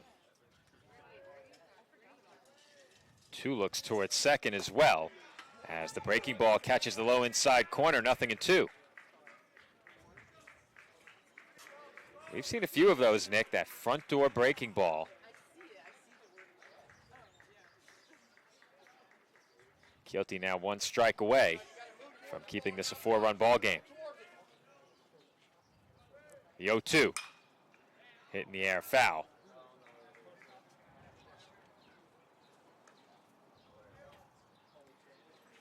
Entering this at bat, Kealty had thrown 32 pitches. This next one will be number 36. And I would have to think, Nick, the Dolphins are going to let him go as long as he's effective. That pitch sails high, 1-2. We've seen it already this year. Mikey First and Aiden Kealty have been a sort of package deal in terms of first starts. A 1-2 punch, if you want to put it that way. You go to first for 4, 5, maybe even 6 innings, and then Kealty for as many as you can after that. There's another breaking ball hit in the air on the infield. And Bardick makes the call and the catch to retire the side. The Knights strand a runner in scoring position in the road 5th inning. We head to the bottom half of inning number 5, 10-6, Queens over Staten Island.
And we are back for the home 5th inning from Hennecken Stadium. Dolphins trailing 10-6.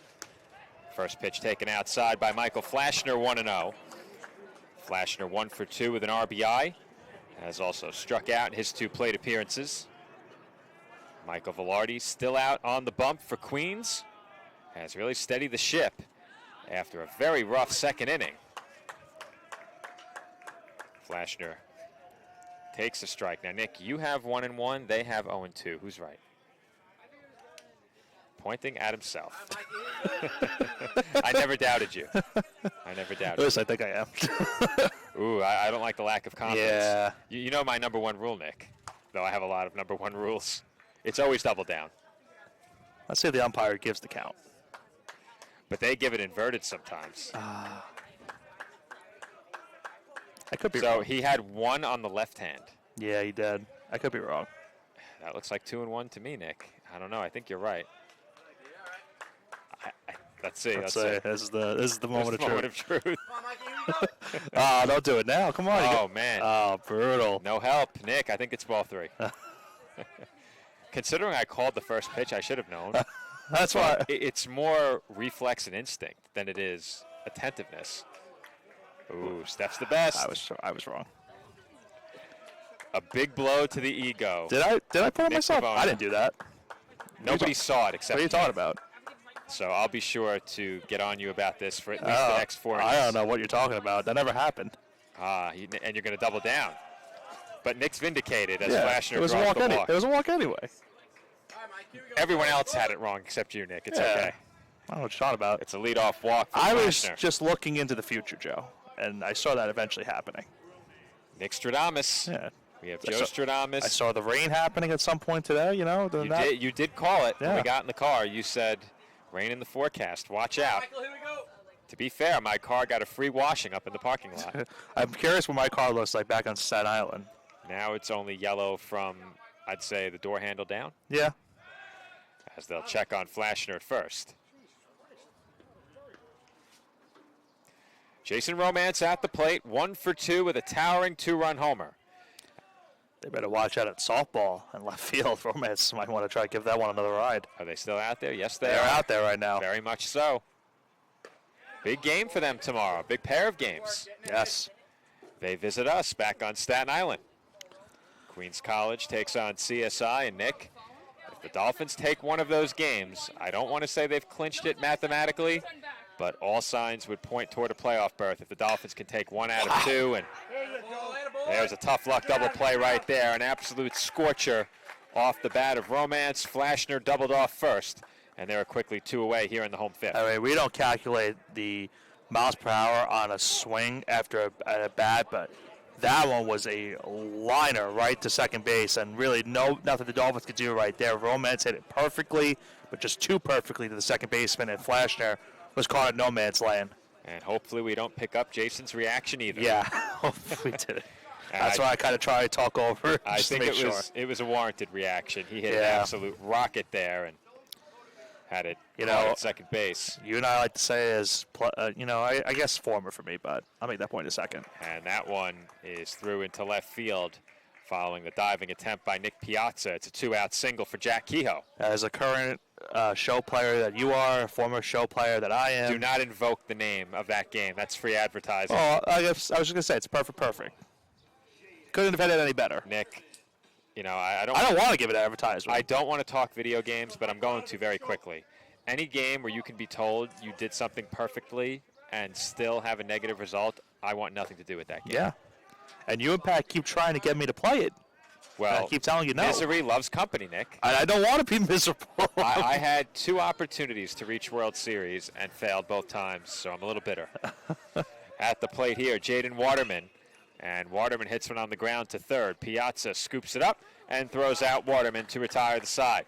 That will do it for the Dolphins in the bottom half of the 5th inning. CSI strands 1, and their deficit remains 4 runs. Our score, 10-6. Queens over Staten Island, heading to the 6th.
Sixth inning getting underway from Hennecken Stadium.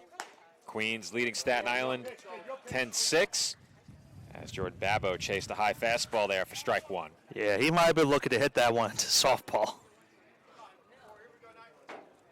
As we mentioned before, Queens College softball visits the College of Staten Island tomorrow.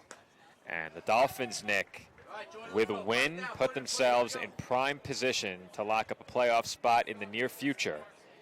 With a sweep, they would be closing in on a mathematical clinching. I don't think they'd be quite there yet, but they'd be awfully close. They might need just one more win if they took both games tomorrow, as very quickly Babbo goes down on strikes. Yeah, you look at the standings for softball. CSI right now holding on to that last spot at the conference record at 5-7, and Malloy not too far behind right now. But the Dolphins have the season tiebreaker with the Lions on the year, so that does help CSI. But for Queens, they're right now 2-6, so they have some ground to pick up right now. Still have a chance to pick up that ground, but they really need tomorrow's games. Well, if they win one, Malloy certainly could make up the ground. If the Dolphins win both, that would put Malloy in a position where they need to keep pace because, as you mentioned, Nick, the Dolphins hold the tiebreaker.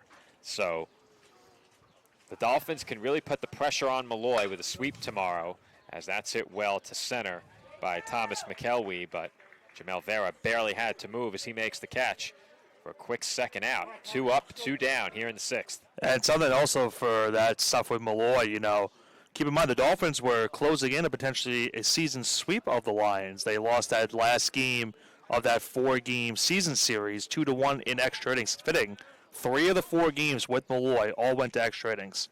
I could be wrong, Nick, as that's hit out to center again. It is going to be a lightning quick 6th inning for Aiden Keelty and the Dolphins as the Knights go down 1-2-3. And we'll stay right here, Nick, and talk a bit of softball. But you mentioned that game against Malloy, that final game where the Lions were able to salvage a victory in the season series. If the Dolphins won that game, that changes everything. The Dolphins' lead in the standings extends. I think that would make it 3 games instead of the 1 game. And I think with a 3-game lead, they would be 6-6. Malloy would be 3-8. So, again, I think Malloy must have played a game today, right? With an odd number of games. You tend to think. Did they play already? Or did they have a cancellation in there?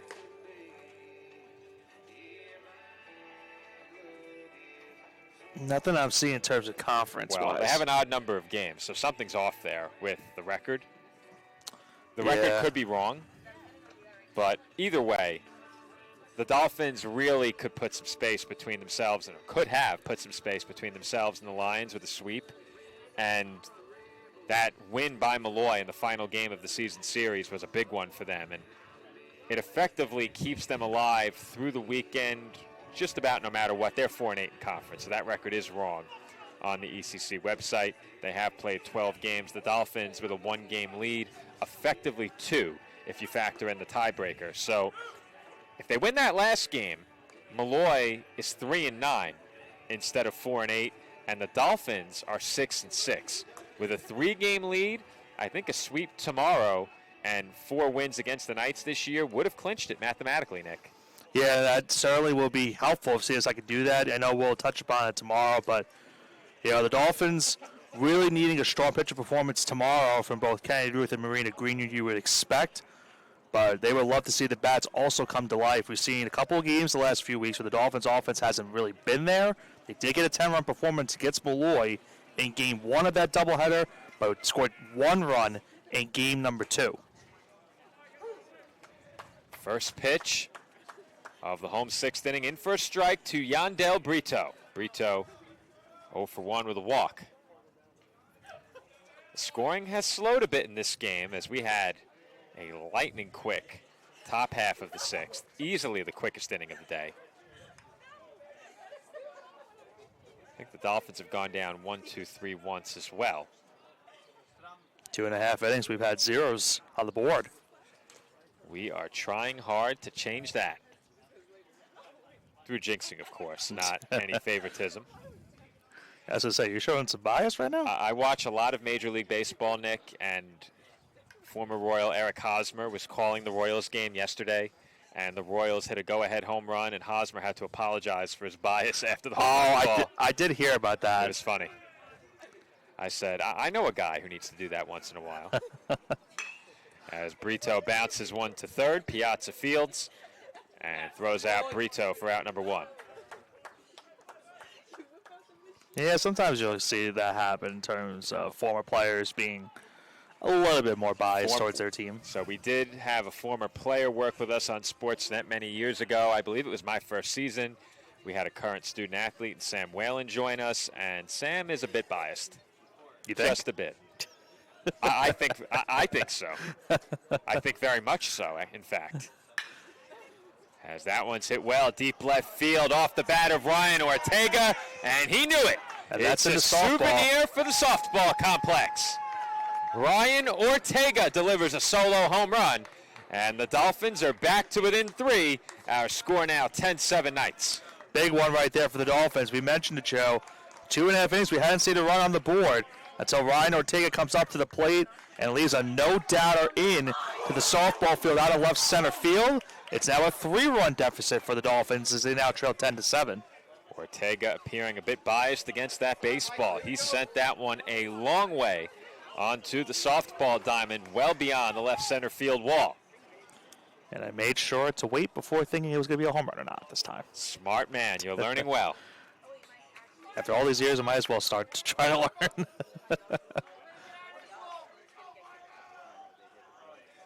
Vincent Weigel to the plate with 1 out here in the home 6th, and Weigel bounces 1 foul.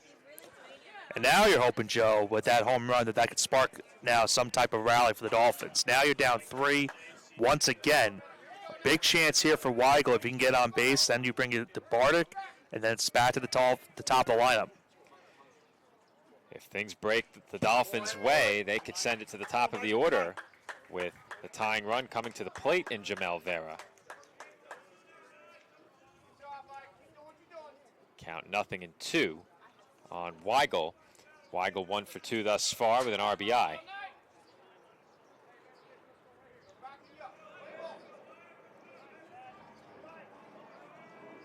The 2-strike pitch. Upstairs, 1-2. And there was a long look in from Velarde ahead of that pitch. He's come set fairly quickly. This is one of those situations, Nick, where the signs are coming from the catcher, because that's taken outside. We've seen a lot of wristband, even some pitch comm this year. Some watches. I was about to say the Saints had a watch-like device that was getting their pitchers the pitches, and Weigel hits one well out to right center field, and that one's going to land at the base of the wall.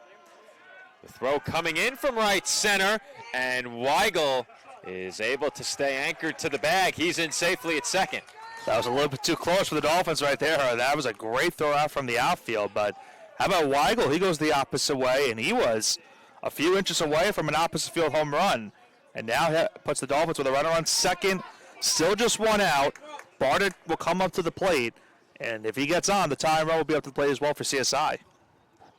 Well, that's exactly the point I made before, Nick. If things break your way as the Dolphins, and you can get Weigel on, check. You now need to get Bardick on, and with that, you bring the tying run to the plate and the top of the order coming up. Meanwhile, the Knights are conferring at the mound. Is this an effort to buy some time for a pitching change? I think it could be, Joe, because we do see some action going up in the bullpen. They're going to keep Velarde in for now, but there is action going on right now in the bullpen for Queens, and you got to keep in mind now he's over 80 pitches in this game here in the 6th. So, of course, you would like to get out of the inning if possible and not have to use a reliever, but if they get to the top of the lineup, I wouldn't be surprised. If they don't get Bardick out here, I would not be surprised if we see the pitching change. First pitch on the way, and Bardick fouls it off. Well, Bardick is 0 for 1 against Velarde thus far. He has reached via a walk. Dolphins would certainly take that here. A base hit could score Weigel from second, not a certainty. Unlikely we see the Dolphins take any chances. The 0-1. Foul back, 0-2. Don't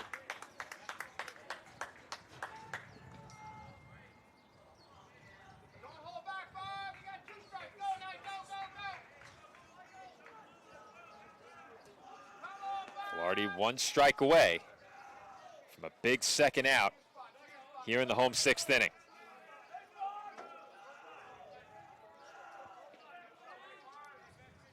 The 0-2.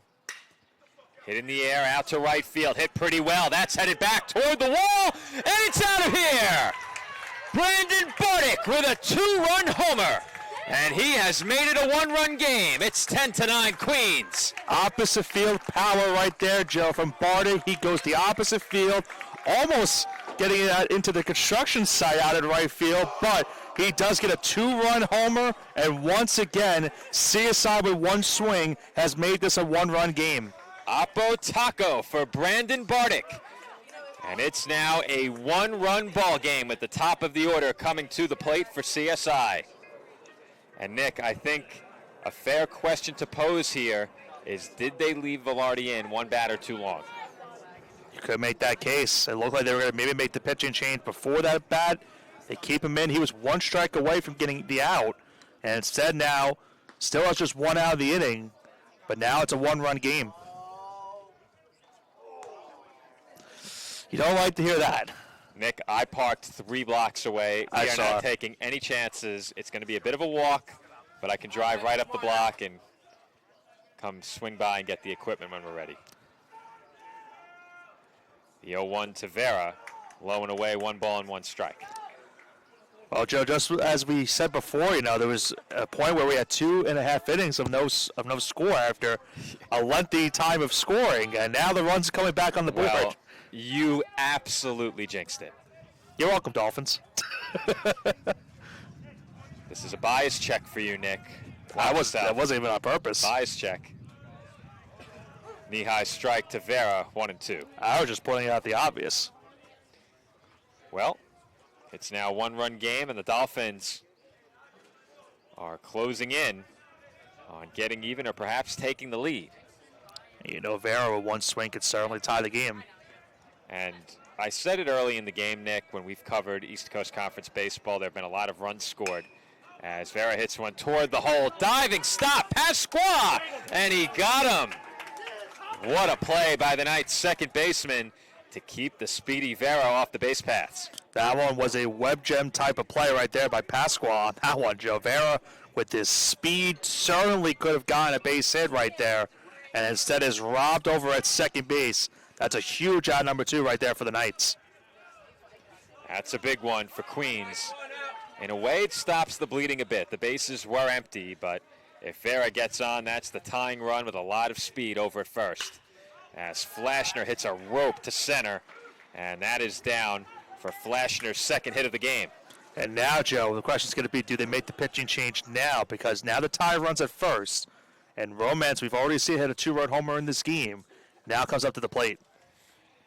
Well, it looked like Chris Reardon came out of the dugout to make a pitching change earlier, but it might be an eye toward the bullpen instead. Yeah, it looks like they're going to keep him in.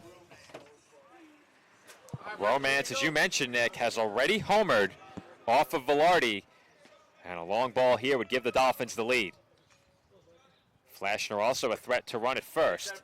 As Romance takes a breaking ball strike, he didn't think so.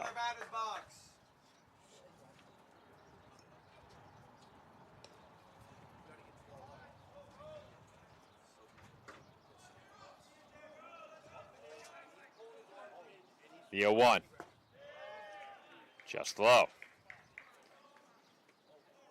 Romance, of course, his last time up had that line drive towards second. It was doubled up on the play right there.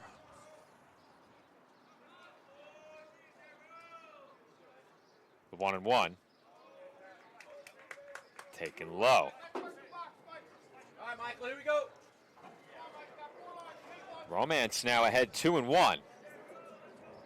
He is a pitch away from a prime hitter's count. You're almost in a position here where you have to throw a strike. And it's a breaking ball on 2-1 that misses low and outside. Well, you can see that they at bat right now. They haven't really gone on the inside. It's been a lot of outside pitches thrown in this at bat. They're not trying to give him anything that's good to hit. He's had two really strong, contacts the last 2 times he's been up to the plate. Velarde has pitched him very carefully here. The 3-1. And he came in with what looked like a backup breaking ball in the inner half. I don't think Romance expected that. Well, now you get Fleischer to move on this next upcoming pitch. 3-2 with 2 outs. He will go here. I wonder if they have a lefty to face Kehoe, should it get to him. But you said it. There goes Flashner, and Romance bounces one to short. And the throw to first is in time to retire Romance and the Dolphins. However, CSI back to within a run. Couple of big blasts. Ortega with a home run. I believe that's the first replay we have there. Was it, Nick? Or did we get Bardick in there? That was the second one. That was Bardick. And that's why we need the monitor. Ortega and Bardick go deep for the Dolphins. They're back to within a run. It's 10-9. Queens over Staten Island headed to the 7th.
Seventh inning getting underway from Henneken Stadium.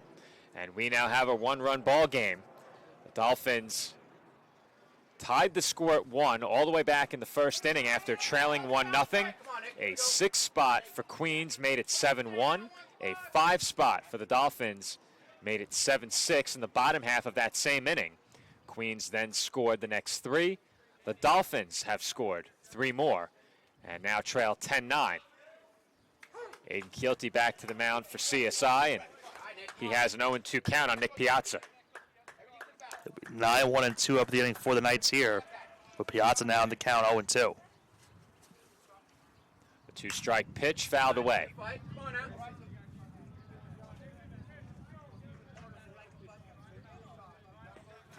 Piazza 1 for 2 at the plate.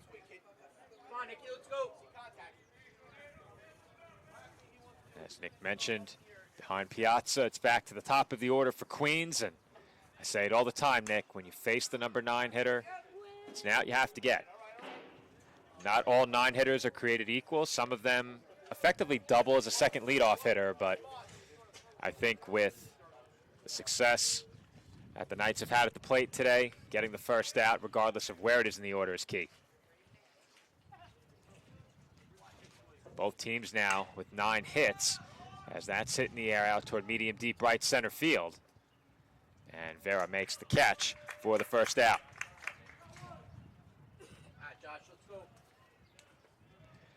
Joshua Angeli will be the batter now.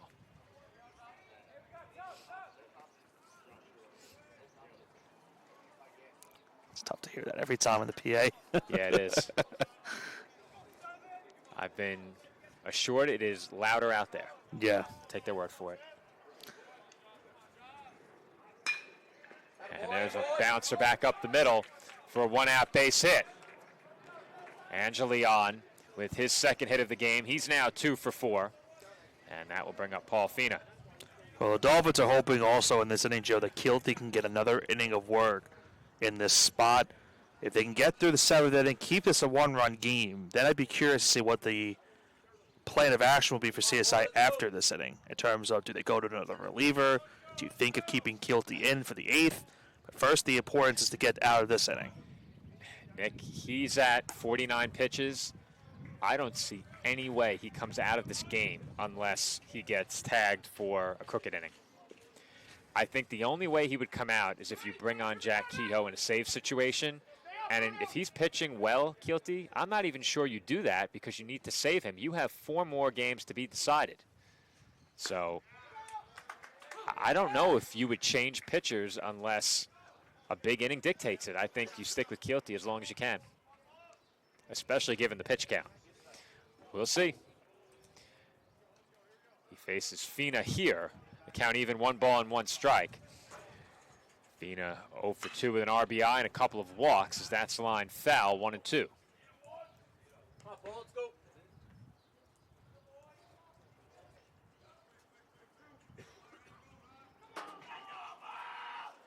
Angeli has shown no signs that he's looking to run. Maybe that changes in a 2-strike count. We're not freezing on this slow move. Let's go now. Medium-sized lead over there first. And that's fouled away again.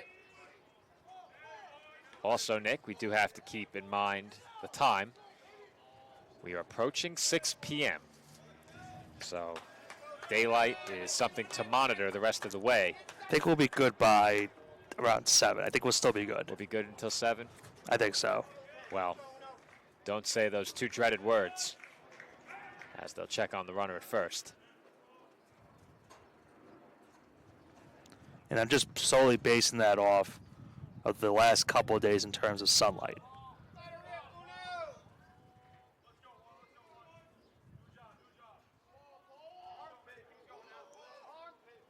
The 1 and 2. Upstairs, 2 balls and 2 strikes.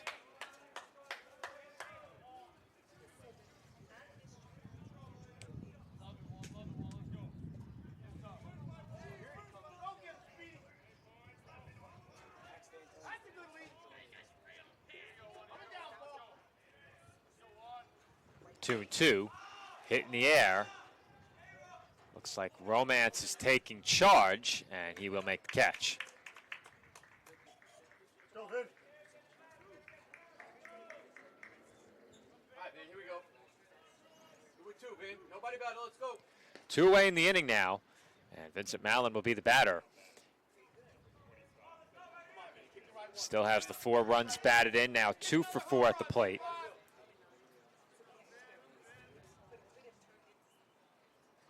Find that fence again, 2 boss. Quixote looks toward first, ahead of his first pitch to Mallon. There goes the runner, Angeli to second. The throw toward the shortstop side of the bag, and Angeli steals the base easily. We'll see if Mallon can do something here with 2 gone. Now the runner on second. Mentioned earlier, the Knights have done a lot of their damage with 2 outs in this game. And another chance here again with 2 outs, the runner on second. Mallon already has himself a home run in this contest. And there is a rocket to straightaway center, but Vera is positioned perfectly. Tough luck out for Mallon and the Knights. They strand 1 in scoring position as we head to the bottom half of the 7th. Our score, Queens 10 and Staten Island 9.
Bottom of the 7th inning getting underway from Henneken Stadium in Flushing.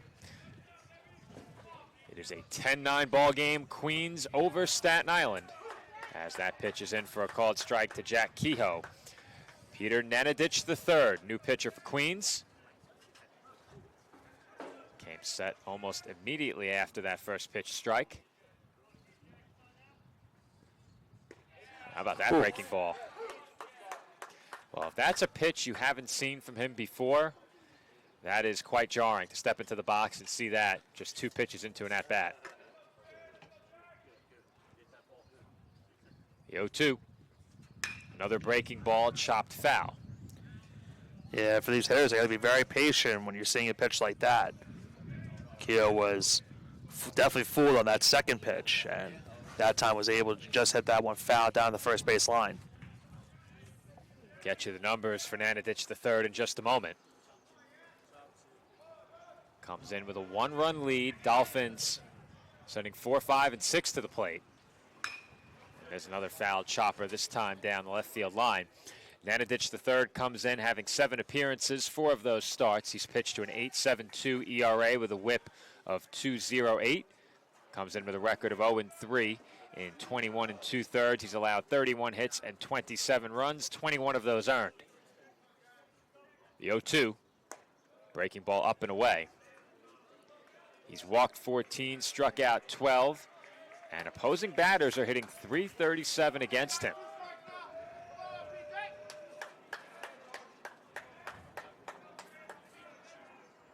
The 1-2. Another breaking ball chopped toward the hole left side, and it is knocked down and kept on the infield to no avail. Kehoe into first base easily with an infield single. It felt like he chopped away on that one right there, Joe, where he made just enough contact at the end of the bat and hit that one into a perfect spot in the infield, past the diving third baseman, just almost past the diving shortstop, but was able to keep it into the field. But nonetheless, the Dolphins have the tying run on base. Go-ahead runner at the plate in Jaden Waterman. Waterman 0 for 3. He's showing bunt.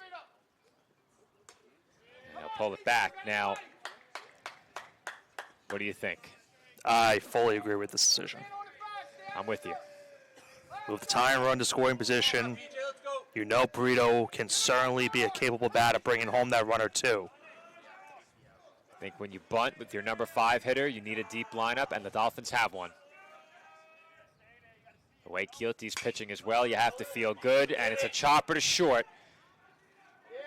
And it is not a double play, and boy, was that close. Yeah, Waterman definitely beat it. I didn't think it was. Not by much.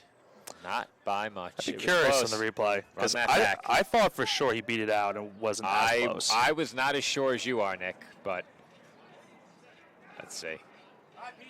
We're not going to have a great look at it through the fence. Unfortunately, that's just the circumstances. Yeah, you have to slow no, it he down. was. He was? Yeah, he was in there. I'll slow it down in a second. Yandel Brito at the plate. Waterman the runner at first.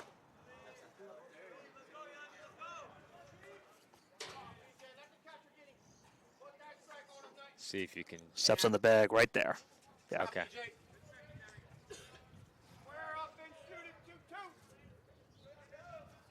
Want to know the count on Yandel Brito. And he takes low, 2 balls and no strikes.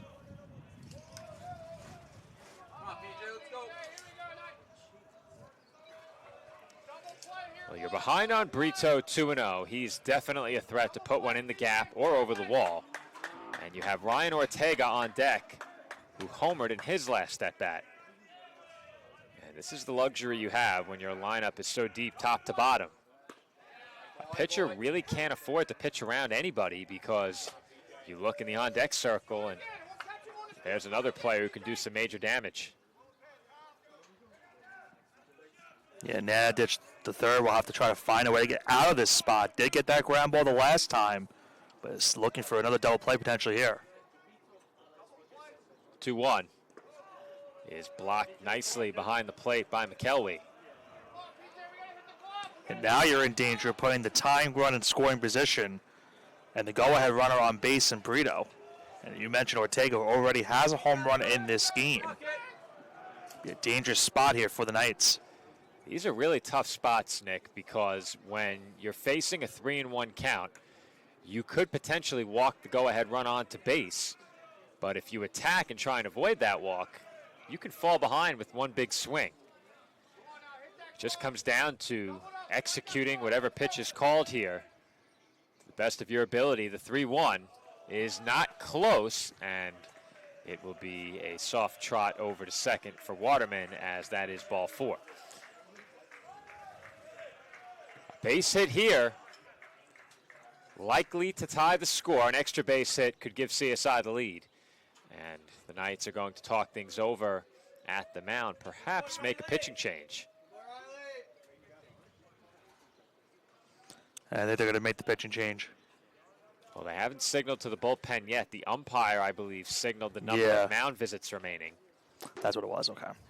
But no signal yet to the bullpen. Right now, I'm looking towards the bullpen. I see at least one arm warming up.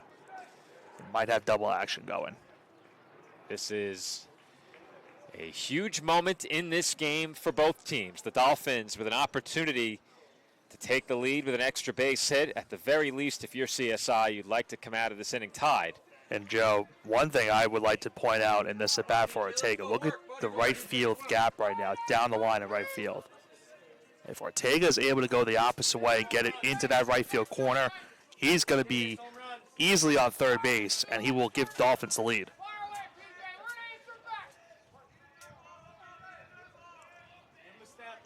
Nanadich the third, set to deliver to Ortega.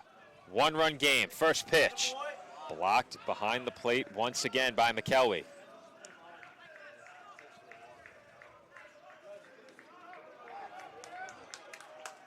And did we have a balk? It looks like it. And that is a huge call, as now a fly ball could tie the game. And I think that's going to prompt a pitching change or perhaps further discussion. Discussion about the sequence. With the umpire. And now, effectively also, Joe, even if they don't get the fly ball, you get a base hit right here. That will give CSI the lead. A single could do it. Certainly could. So an explanation going to be given regarding the balk. But that is a huge balk.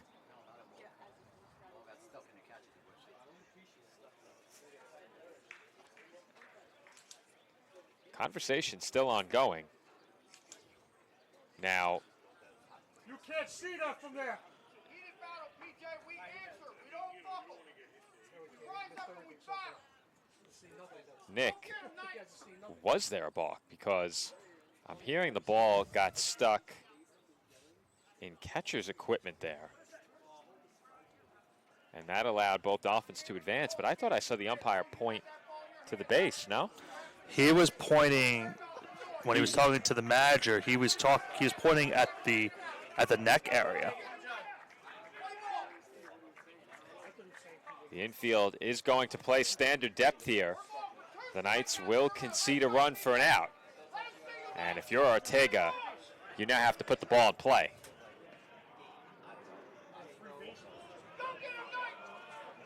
Did they score a balk in the live stats is my question. I think initially maybe, but Let's see if that changed. they might have to switch it. The problem is, is that a wild pitch? They did score a balk. Well, if they don't score a balk and the ball did get stuck,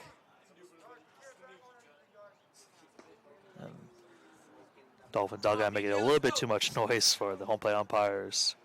is that a thing?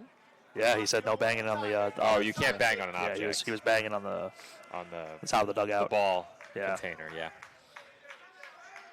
2-0 the count now in Ortega. And there's ball 3. And I think that's right now a concern in this so far. These last couple of pitches that Nanadich has thrown have been all in the dirt.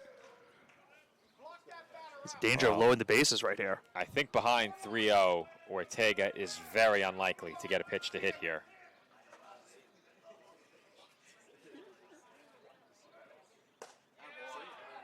And there's a called strike. Let's work, PJ. Let's work. PJ, see the box.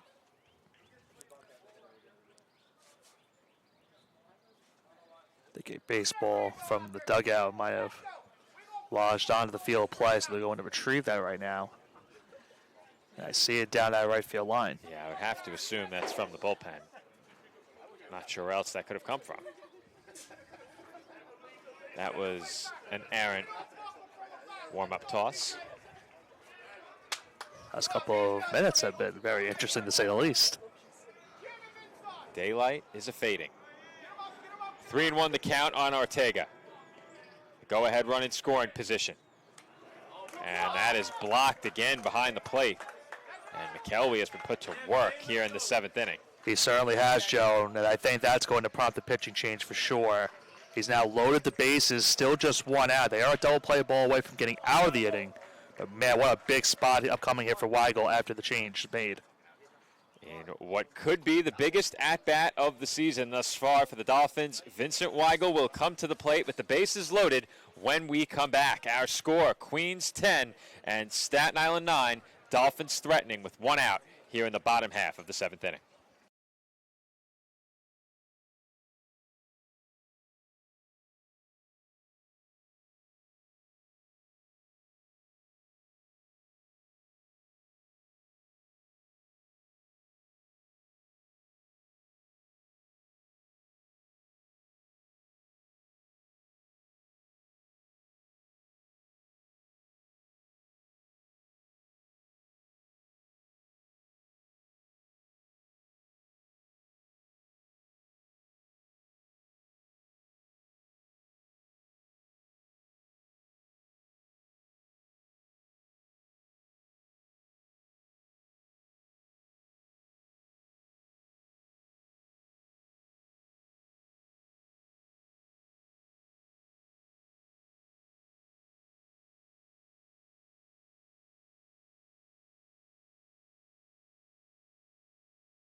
Bases loaded, one out in a one-run game here in the bottom half of the 7th inning. Vincent Weigel to the plate for the Dolphins as the Knights go to the bullpen. New pitcher, Johnny DeZago. Tough assignment for him, inheriting the bases loaded jam. First pitch on the way and fouled straight back. Count 0-1 on the Dolphin third baseman Weigel. DeZago coming in a big spot in this game. You mentioned the importance of these games for these two teams, still battling to keep their playoff hopes alive. Here at the bottom of the 7th with just one out. Double play ball can get him out of the inning, but a chance here for Weigel to give CSI their first lead of the day. The 0-1. Stopped again behind the plate by McKelvey on a breaking ball in the other batter's box. Yeah, he's done a tremendous job in this inning, Joe, protecting a couple of these pitches that have been in the dirt. Only one has gotten past him, but I feel like out of 10, he's 9 for 10 so far in the inning. Count even at 1. There's a big swing and a miss by Weigel, 1-2. And he got him to chase. That was a high fastball, chest high. Big swing and a miss right there. He's a strike away from an all-important second out. Weigel probably looking fastball there. Did give DeZago a gift. Chasing out of the zone. It's now 1-2.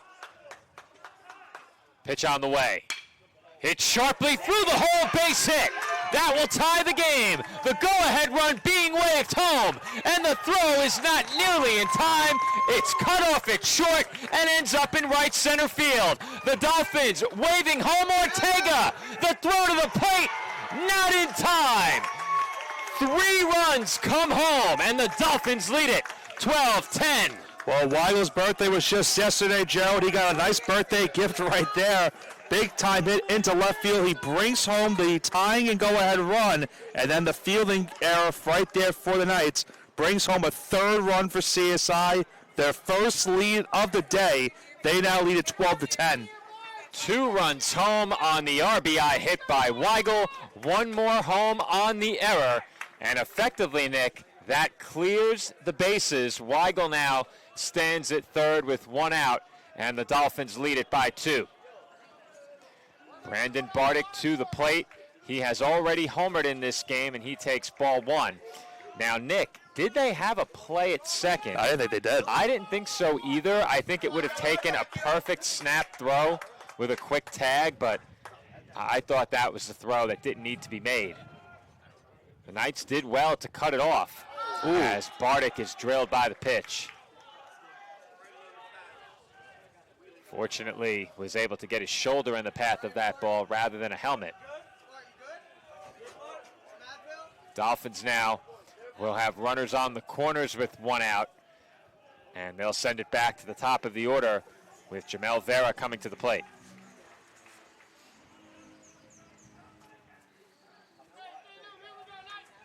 Vera 0 for 4.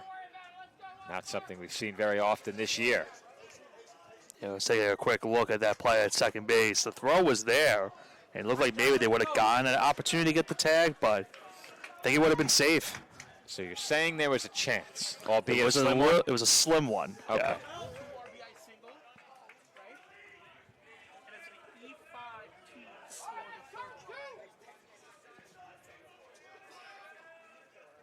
Vera at the plate with runners on the corners and 1 out. And DeZago deals high, ball 1. Come on, Johnny, let's go. Yeah, really.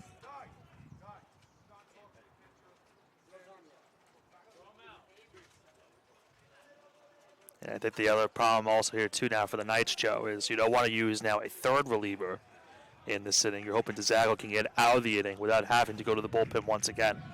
The Dolphins have been admonished again, told not to speak directly to the pitcher, as that breaking ball is in for a strike, 1-1.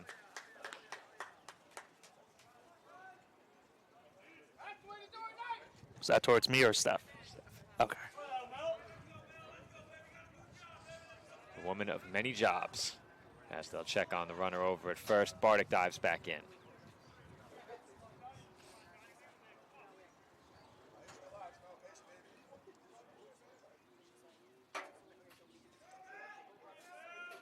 Count even, 1 ball and 1 strike on Vera. And he hits that one high in the air on the infield. And it is caught by Piazza for a big second out. And that will keep Weigel held at 3rd.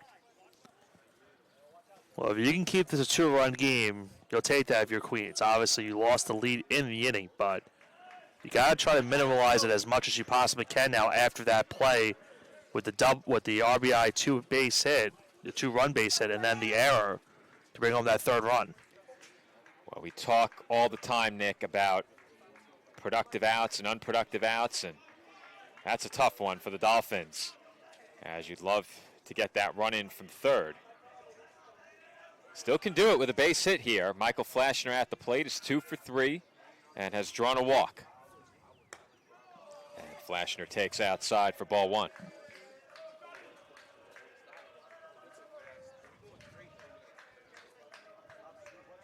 right, Johnny, let's go.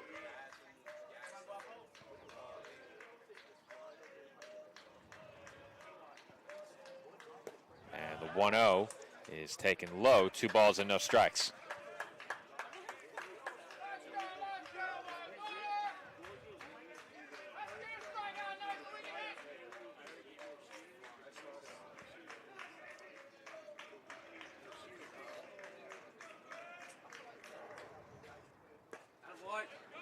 And that one's in for a called strike. 2-1.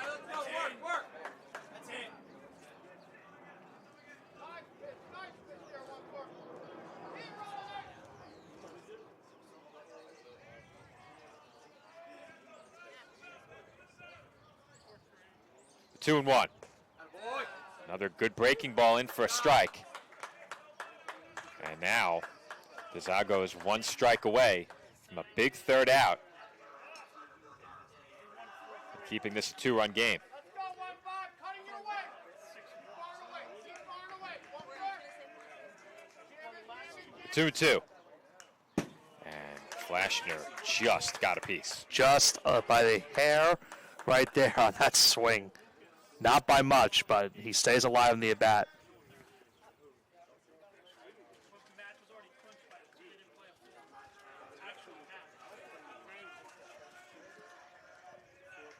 Two and two remains the count on Flashner. Runner going from first. Pitch hit in the air, foul ball. And Nick, I just can't fathom parking on the street outside of this complex. No way. No. No way. I hate street parking as it is. All right, Johnny, let's go.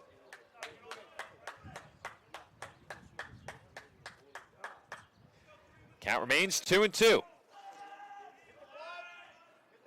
Bardick was running on the last pitch. He takes off again, and that is lined over the glove of DeZago. Played on 1 hop, and the throw is just in time over to first base. That will do it for the Dolphins in the 7th. However, the Dolphins take the lead. CSI puts up 3 and goes in front by 2. Our score, Staten Island 12 and Queens 10.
Aiden Kilty back out to the mound for the 8th inning from Hennecken Stadium.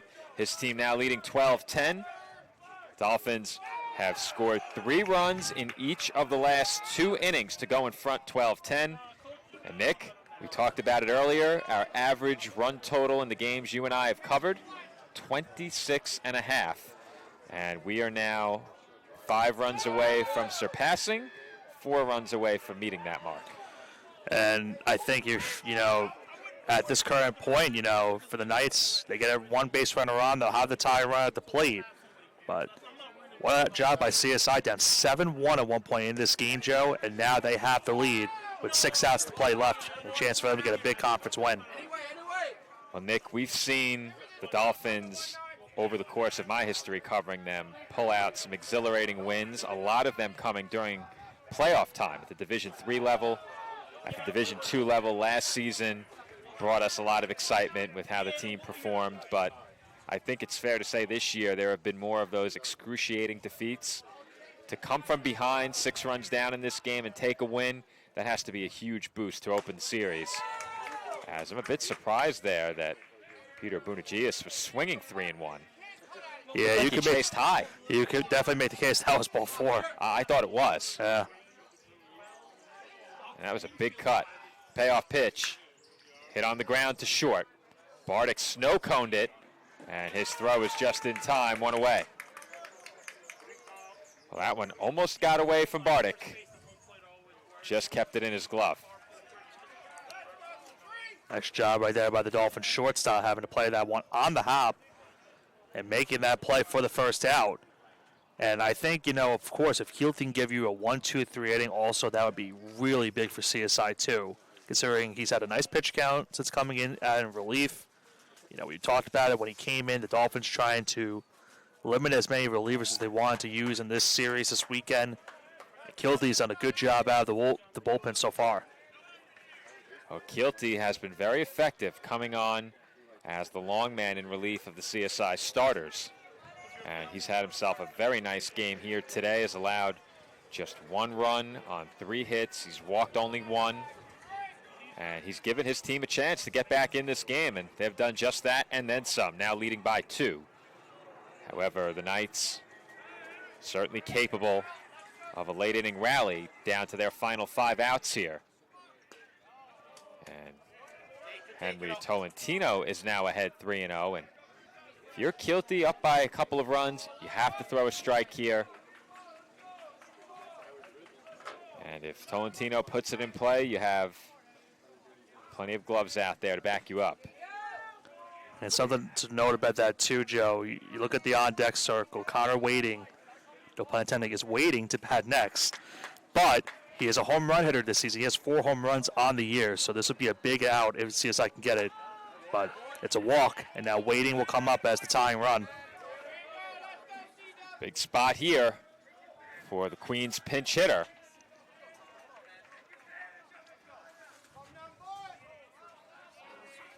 Is that the top of the 8 that Weigel did his Bit of a pause here ahead of this at-bat. top of the 8? We're on right now. And we're ready to go. Crap, I forgot we're not home. We're home. Top of the 8. So it's 7. I was correct. Okay. And that bounces in for ball 1. Now I heard them trying to work on something over there. I wasn't trying to laugh, but it was just a funny You conversation. weren't trying to laugh, but you couldn't help it. I couldn't help myself. It was too funny. You know what they say, Nick? We're lost without lead statistician Louis Matrone.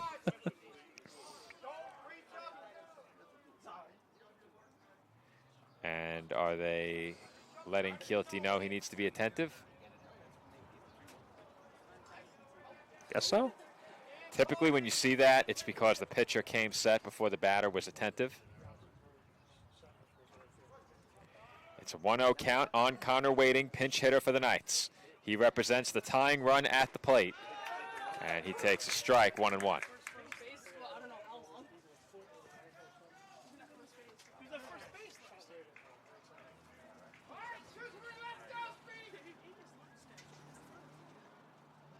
Keelty comes set ahead of the 1-1.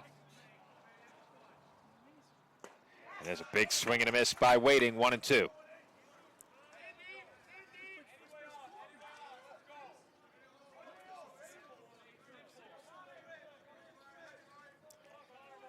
Keelty 1 strike away from a big punch out. Thomas McKelwey is scheduled to bat next. He is in the on-deck circle. Runner going, Waiting, bounces 1. High on the infield, Weigel will not have a play. Keelty backhanded it, and I don't think it mattered. They wouldn't have mattered, Joe. That one had no play right there for CSI. Waiting would have been that out easily, regardless of who fielded it for CSI. And now, tying runs on first base, and now the go-ahead runner is at the plate here for the Knights. Well, the Dolphins hit into a tough luck double play earlier. There's a tough luck bouncer on the infield to put Waiting on. And he represents the tying run over at first. Go ahead run at the plate is Thomas McKelvey. And McKelvey takes a breaking ball in the outside corner for a strike, 0-1. McKelvey 2 for 4 at the plate, has driven in a pair.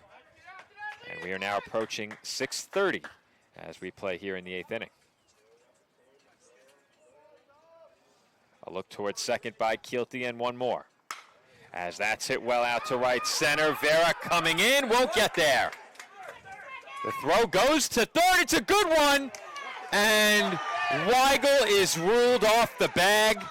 Mike Morrow is livid. And I'm not quite sure how.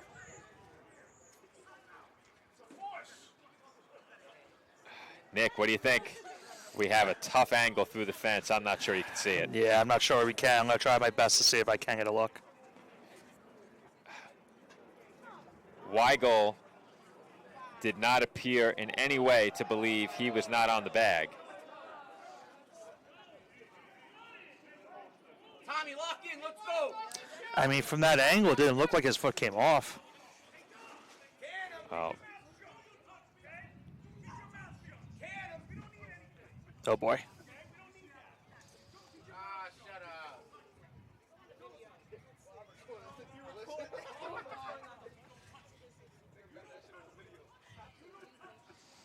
You know, we've seen over the course of time Tommy, lock in. some Let's fiery go. interactions, but this might be the most fiery I've seen Mike Morrow over a play. well, And it's with the team season is very much on the line, Nick, Right. so you understand him being upset with that call. Yeah, no question. And from our perspective, there was no way to tell that Weigel had come off the base or stayed anchored. But based upon his reaction, there was absolutely no indication, based on his reaction, that he came off. The throw was in with plenty of time. Yeah, too tough to tell from that angle, but it didn't look like the foot came off. And are the Dolphins going to make a pitching change here? The bases are now loaded with just one out here in the 8th inning. Yeah, they are, good job. Keelty's coming out. Yeah, I think Jack Keogh's going to come in. And you could see behind the pitching change in center field, Jamel Vera angrily spike his glove. He thought he had an outfield assist there, and I think it's fair to say, Nick, you and I thought the same. But with that, we will take a break. The Dolphins are going to the bullpen here as we await the pitching change. CSI clinging to a 2-run lead. The Knights have the bases loaded and one out here in the 8th inning.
Bases loaded, 1 out here in the top of the 8th inning, and the Dolphins have turned to Jack Kehoe. Their closer comes on with 5 outs to go in this game, and his first pitch bounces in about 2 feet short of the plate for ball 1. Tommy Pasqua, the batter. Big chance here for the bottom half of this lineup, Joe. The 8 and 9 hitters coming up for the Knights. Versus Pasquale with bases loaded, 1 out. Kehoe now moving from right field to the mound. The 1-0. Misses low for ball 2.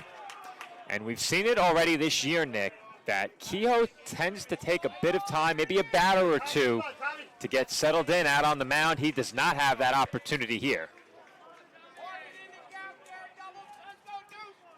Red light here, Nick.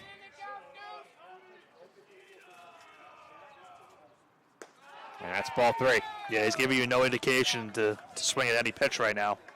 Are you surprised Aiden Keelty came out of the game? Yeah, I thought he would get one more batter. A tough spot, especially considering what happened at the play at third. I thought they would have at least given him the chance. Yeah. And the 3-0 pitch is in for a strike, 3-1. Almost got caught assuming there, Nick. I wasn't sure for a moment. Yeah, it was a little bit of hesitation. Just a bit. The dramatics. It adds to the gravity of this moment. The 3-1. In there for a called strike, 3-2. Kehoe 1 strike away from a massive punch out with the bases loaded. 1 away here in the road 8th inning.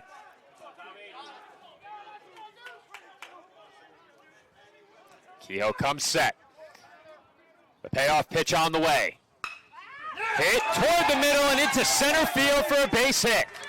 The tying run headed home. The throw to the plate, a good one. Got him. And they got him. And Nick, that was awfully close. The throw beat him by a wide margin, but it looked for a moment as if Waiting may have gotten his hand in under the tag. Yeah, and it was a very awkward slide toward the plate too, but it was a strong throw from Vera, and you have to speed that up, Nick. Yeah. I don't think there's really much of a chance that a runner will be called safe in that spot, given how much time ahead of him there was after the throw arrived. But, you know, I thought he might have gotten in under the tag, Nick. Watch the fingertips as they reach the plate. I think they got him. No, they definitely got him. It was close, but I think they got him. Yeah. Because you'll notice the tag was applied in the lower back. That tag didn't get him high on the numbers or on the helmet. As that pitch is in for a called strike. 0-2 the count now on Nick Piazza. Not to be lost on that play, Nick. That was a great throw by Jamel Vera. Yeah, Vera with a great throw to third before that, and then an even better throw to the plate to save the tying run from scoring.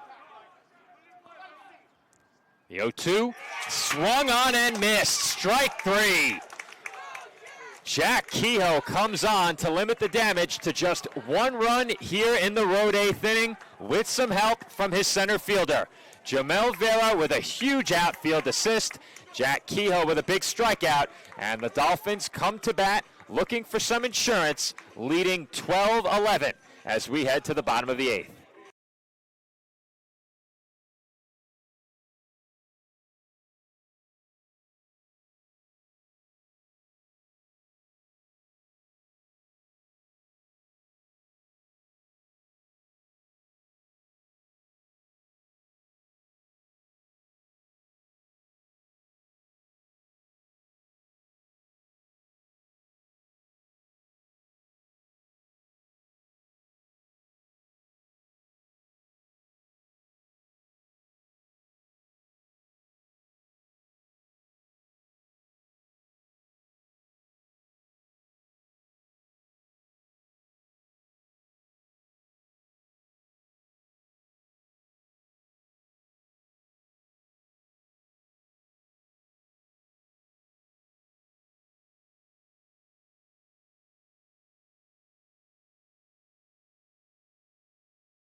Dolphins come to bat looking for insurance here in the bottom half of the 8th inning. They lead it 12-11. And Nick, true to form, as that one is smoked off the dugout. Well, whoever was sitting in the chair closest towards the bullpen had a scare for his life. I think that was Andrew Azoria. Yeah, they're telling him to move. Yeah, I would not stay there if I were Mr. Azoria. No. But especially with the way Romance hits. as I was about to say, you know, these two teams staying true to form based upon what we've seen this year in the East Coast Conference. You and I have not covered a game where a team did not score at least 10 runs. Here in this game, both teams have crossed the 10-run mark, and we still have at least another 6 outs to go. The Dolphins hope that is indeed the case. The Knights will look to rally in the 9th inning. The Dolphins hoping for some insurance, and they have the right part of the order up to do it. And they would certainly love it, Joe, considering the last couple of games I mentioned, they've had some unfortunate breaks in the later stages of these games. They could really use it to give Jack Keogh some breathing room. Jason Romance leading things off for the Dolphins here in the home 8th, ahead in the count 2-1. Romance 1 for 4 at the plate with that towering home run, a 2-run shot. I believe that came all the way back in the 2nd inning. And there, Romance is hit by the pitch.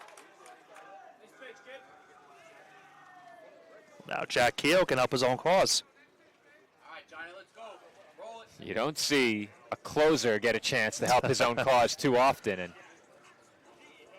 last time these two teams met on this field, Kehoe delivered a home run. I believe it was a go-ahead home run in extra innings, if I recall, and then the Knights did ultimately tie the score. That's where that game is suspended.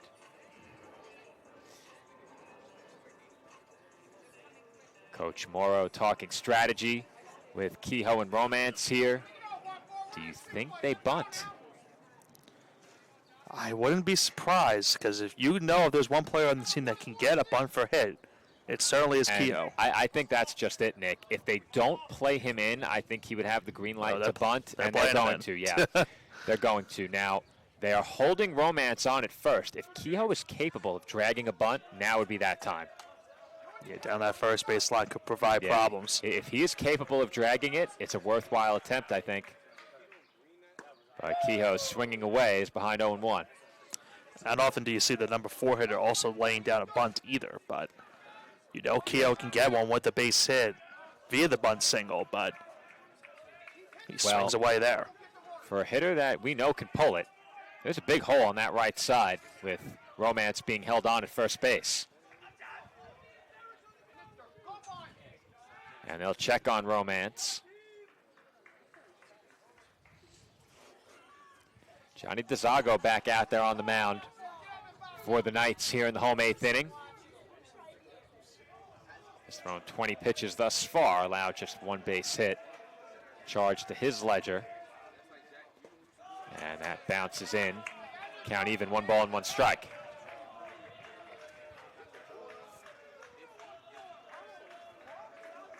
Johnny, hit the clock. Come on, watch back.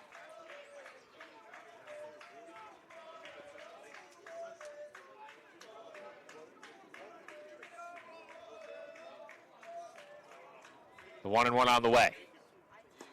And that gets through to the backstop as Romance will move into scoring position. A big insurance run now stands on second base. Still nobody out for the Dolphins here in the 8th. Well, Mickley has done a good job for the majority of this game, Joe, of blocking some of these pitches that have been in the dirt. But that one just went right under and went all the way to the backstop. And you mentioned it now, a chance for CSI to get that big-time insurance run with a base hit. 2-1 the count on Kehoe. And he takes outside.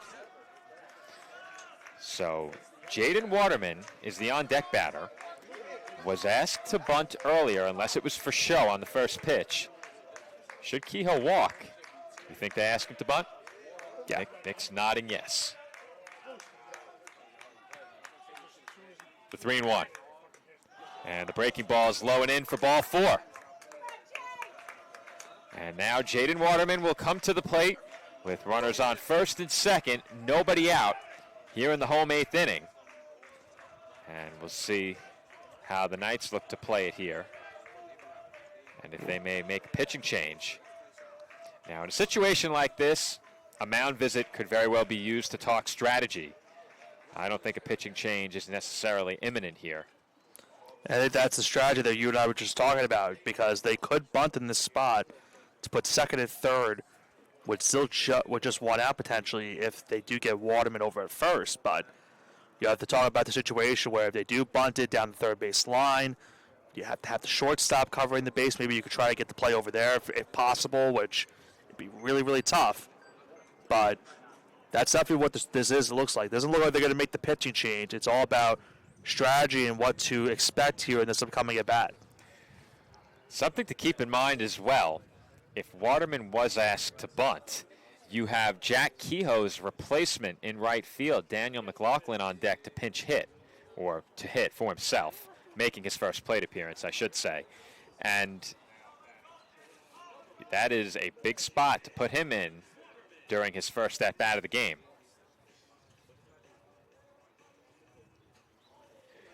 Jaden Waterman to the plate, taking a look down the line toward his head coach, Mike Morrow, in the third base coaching box. Waterman at the plate, 0 for 4 thus far. And he is going to swing, and he's going to deliver. It's an extra base hit all the way to the wall in left center. That will score a pair. 2 big insurance runs home for the Dolphins. It's a 2-run double for Jaden Waterman, and CSI leads it 14-11. Who said he needs to bunt in that spot? Not you, Nick. Not me, never me. But nonetheless, Waterman, big-time insurance runs for the Dolphins. And keep in mind, still no outs in the inning. It's a 3-run lead now for CSI. First pitch swinging, first pitch hit for Jaden Waterman. And it's a 2-run double off the bat of the Dolphin left fielder. First pitch taken by McLaughlin, low and in, ball 1.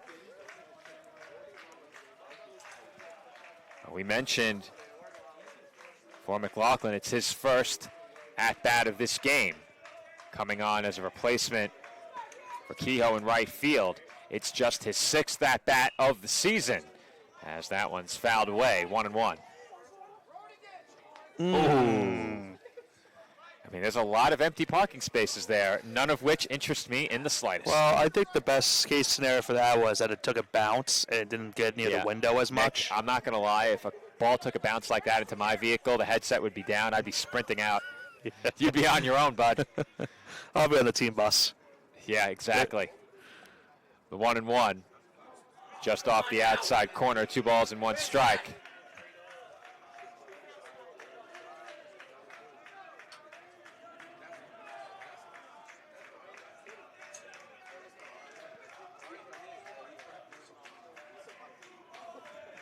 The 2-1.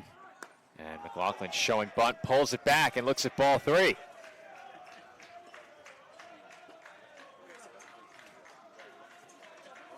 Well, you like to see a patient approach in this spot.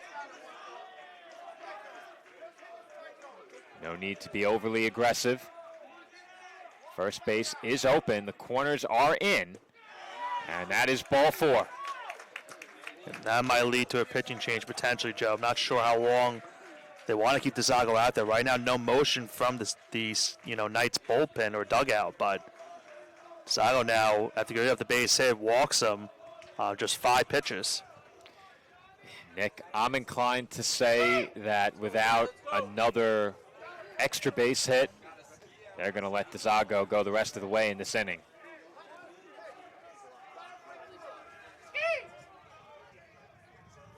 No stirring in the dugout yet, as Ryan Ortega swings and misses, 0-1. Well, you could certainly tell he was trying to do something right there with that swing. He was trying to make it 2 long balls. I think that's a fair assumption. Ryan, do not listen to him. The Knights faithful want a double play. The Dolphins contingent countering that. The 0-1. And Ortega chased. that one. Yeah. Can't give away strikes here. DeZago 1 strike away from a big punch out. Still nobody out in the inning for CSI.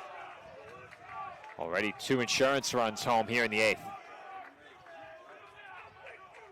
The 0-2. And that breaking ball froze Ortega, but it missed high. If he can front door that breaking ball for a strike, that might get him looking.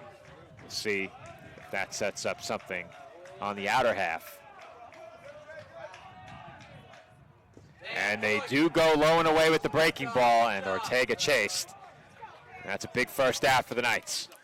Yeah, got him to chase on 2 breaking balls in the dirt. Big out right there for DeZago right there. Huge out, number 1. And now they're effectively a double play ball away from getting out of the inning, keeping this game within 3 runs going into the 9th. Vincent Weigel to the plate. Drove in a pair with a base hit his last time up. And boy, would you love a gapper here if you're Weigel and the Dolphins.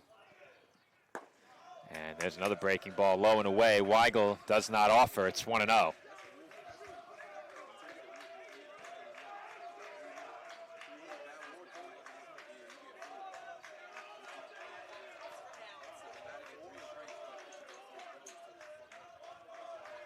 The 1-0. And Weigel takes a strike, 1-1.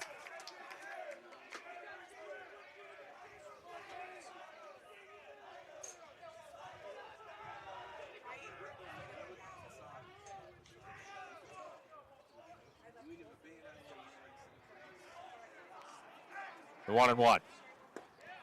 And Weigel backed off the plate just a bit by that pitch. 2 balls and 1 strike.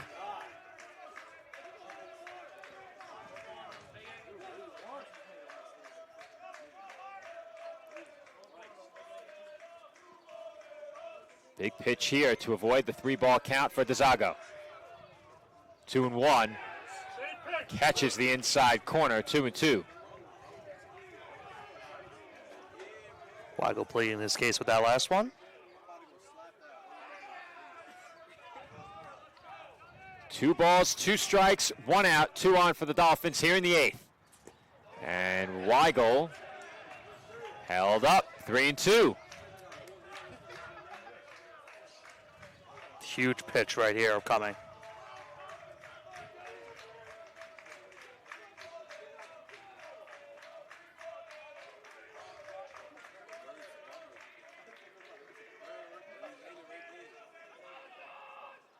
Payoff pitch, low and in, ball 4. And the Dolphins have the bases loaded. 1 out here in the 8th inning, and Brandon Bardick coming to the plate. Bardick's had himself a nice day at the plate as well as in the field, and can have a big spot right here. Could potentially open this game up to where if you're a Dolphins fan, you can feel comfortable going into the 9th inning. Still just 1 out, and if he can get on also, keep in mind the Dolphins get back to the top of their lineup as well. Bardick hit his 2nd home run of the season earlier in this game, a 2-run shot. And he looks at a strike, 0-1. Go, Johnny. Keep working. Keep working. Bardick officially 1 for 2 at the plate with a walk. 2 runs batted in. He was also hit by a pitch. He has been on base 3 times. The 0-1. And a breaking ball is fouled back, 0-2. This was the exact count he had on that home run. He was down 0-2 in the count.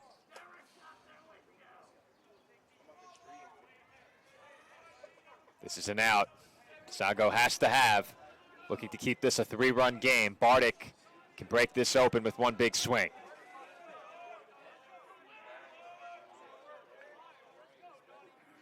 The 0-2. Breaking ball fouled away again. Those last couple of breaking balls, from here anyway, Nick, look like strikes. You think he's trying to put that one low and away to get him to chase and missing his spot? Or is he trying to catch that inside corner? I think inside he was trying to catch. This one, I think he might go to the outside and try and make him chase. I think it's just a matter of time before they go low and away. You can see the catcher down on a knee. This should be low. Yeah. Yeah, you can see by that posture behind the plate where that pitch is going to be. And you have to be careful changing your crouch behind the plate potentially giving away the pitch.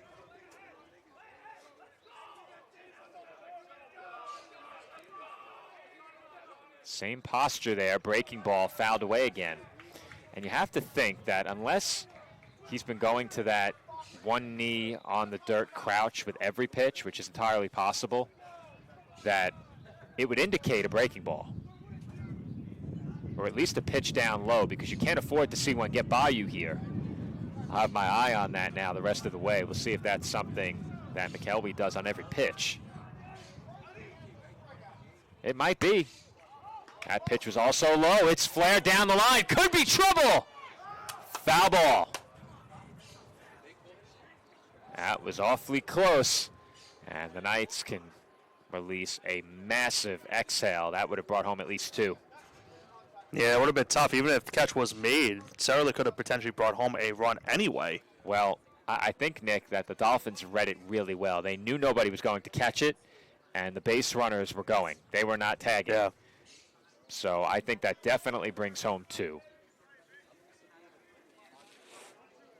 Bardick has made this a really tough at bat. He's fouled off a couple pitches since being down on the count 0-2. Come on, Johnny, let's go win it. Count now 1-2 on the CSI shortstop.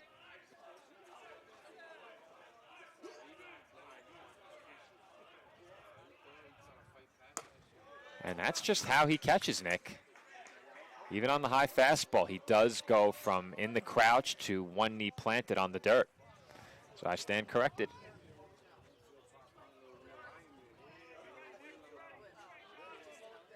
Count now even at 2.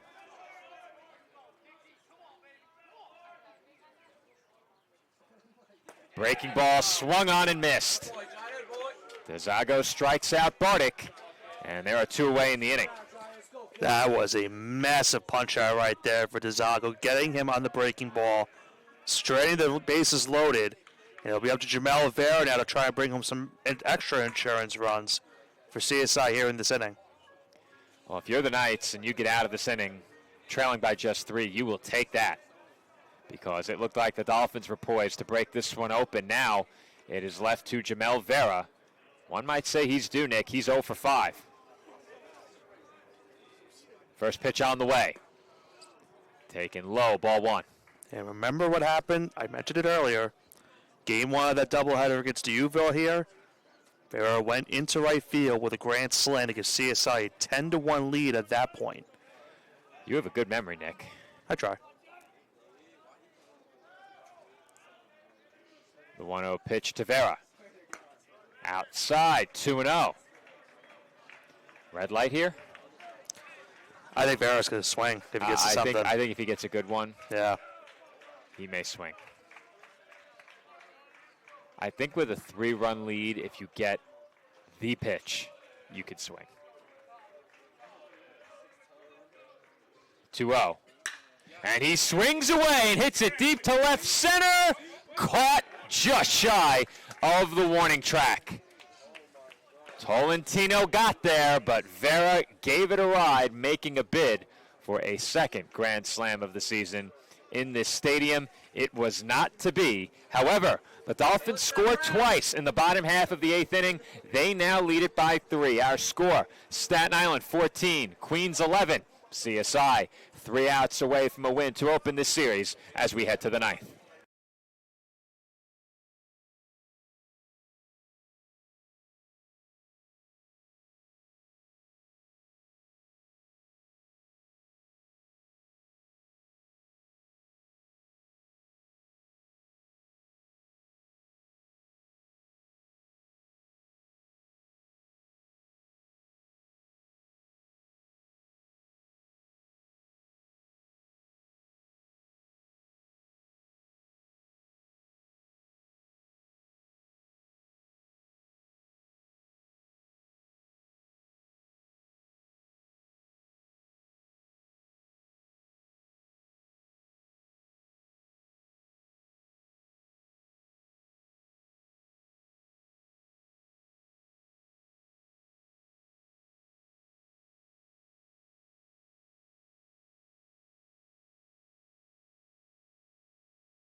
Ninth inning from Henneken Stadium.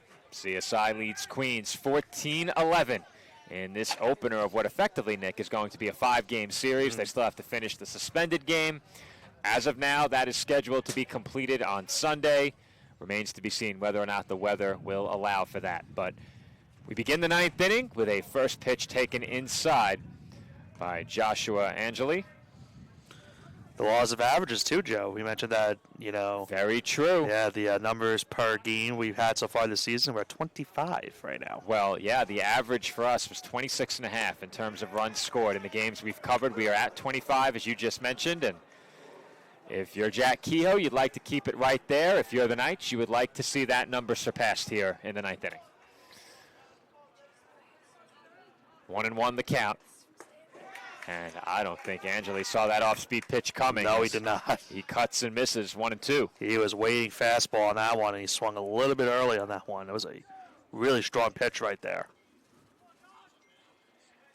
Now, again, I don't want to get too far ahead of ourselves in terms of forecasting the weather, but as that one's hit sharply, fielded by Bartik, his throw in time. And for a moment there, Nick, I thought that hit Kehoe's glove. It did not, as Bartik makes the play easily. But as you know, I'm something of a meteorologist myself, and I don't want to get too far into forecasting the weather, but we will for the purposes of this discussion.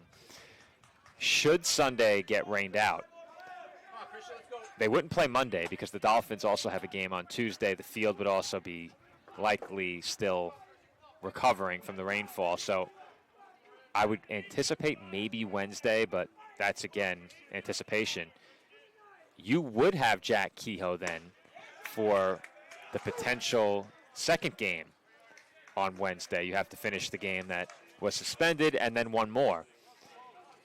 They might not have him again in this series if they play tomorrow and Sunday. Very possible.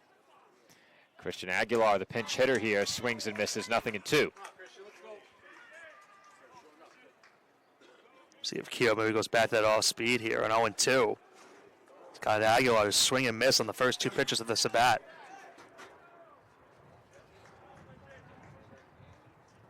The 0-2. In there for strike 3 called, and Aguilar knew it. Second strikeout for Jack Kehoe, and he and the Dolphins are now 1 out away from a series opening win.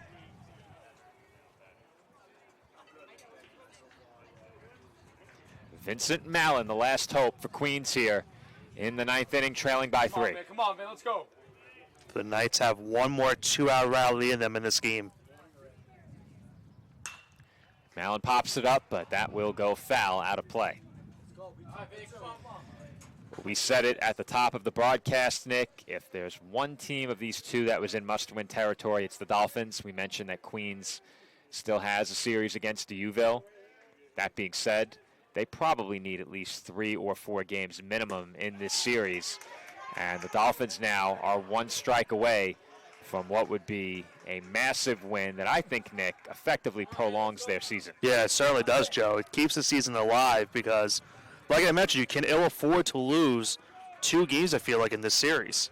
I don't think you can, Nick. The 0-2 to the backstop, 1-2. Well, when you look at what's left beyond this series, you have 8 games left. If you're the Dolphins, none of those are against Deauville. You would certainly have to succeed against Mercy. There's no question about it. You're chasing Mercy. You would have to put a dent in what is currently a 6-game lead over you in the standings. In the win column, that is. 1-2. Hit the other way, but foul. I think then you would have to take at least 1 against Malloy. You'd probably need no less than 4 of these, no less than 3 against Mercy if you don't win 5 here. If you win 5 here, I think you can go 2 against Mercy or 3 against Mercy, none against Malloy. There's a bunch of ways to get there, but still plenty of baseball left to be played here in Flushing over the weekend and perhaps into next week. The 1-2 hit well to left field. Waterman took his first step in, and that lands at the base of the wall. Mallon heads to second, and he is in standing with a loud 2-out double. Well, we saw him get a unusual home run earlier, that inside the park homer, if we want to call it that. But He was inches away from a solo shot right there. That one just hit off of that fencing out in left field. Extends this game for another at bat. And if the Knights can bring another base runner on, they bring the tying run to the plate. When you find yourself in a 2-out, bases empty situation, I think what you're looking for is an opportunity with the tying run at the plate. Nothing more than that to get started.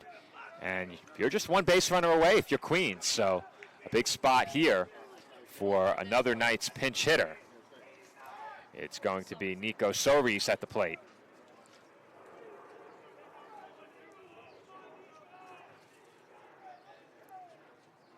Should be noted as well, you're seeing a pinch hitter here for the cleanup hitter.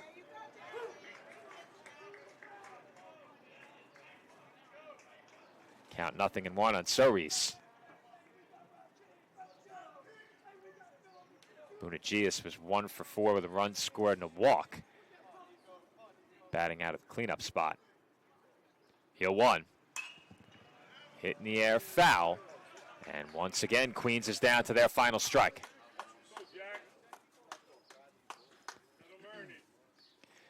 And I mentioned it before, Nick. Kehoe, throughout the season, has taken a batter or two to get settled in most often.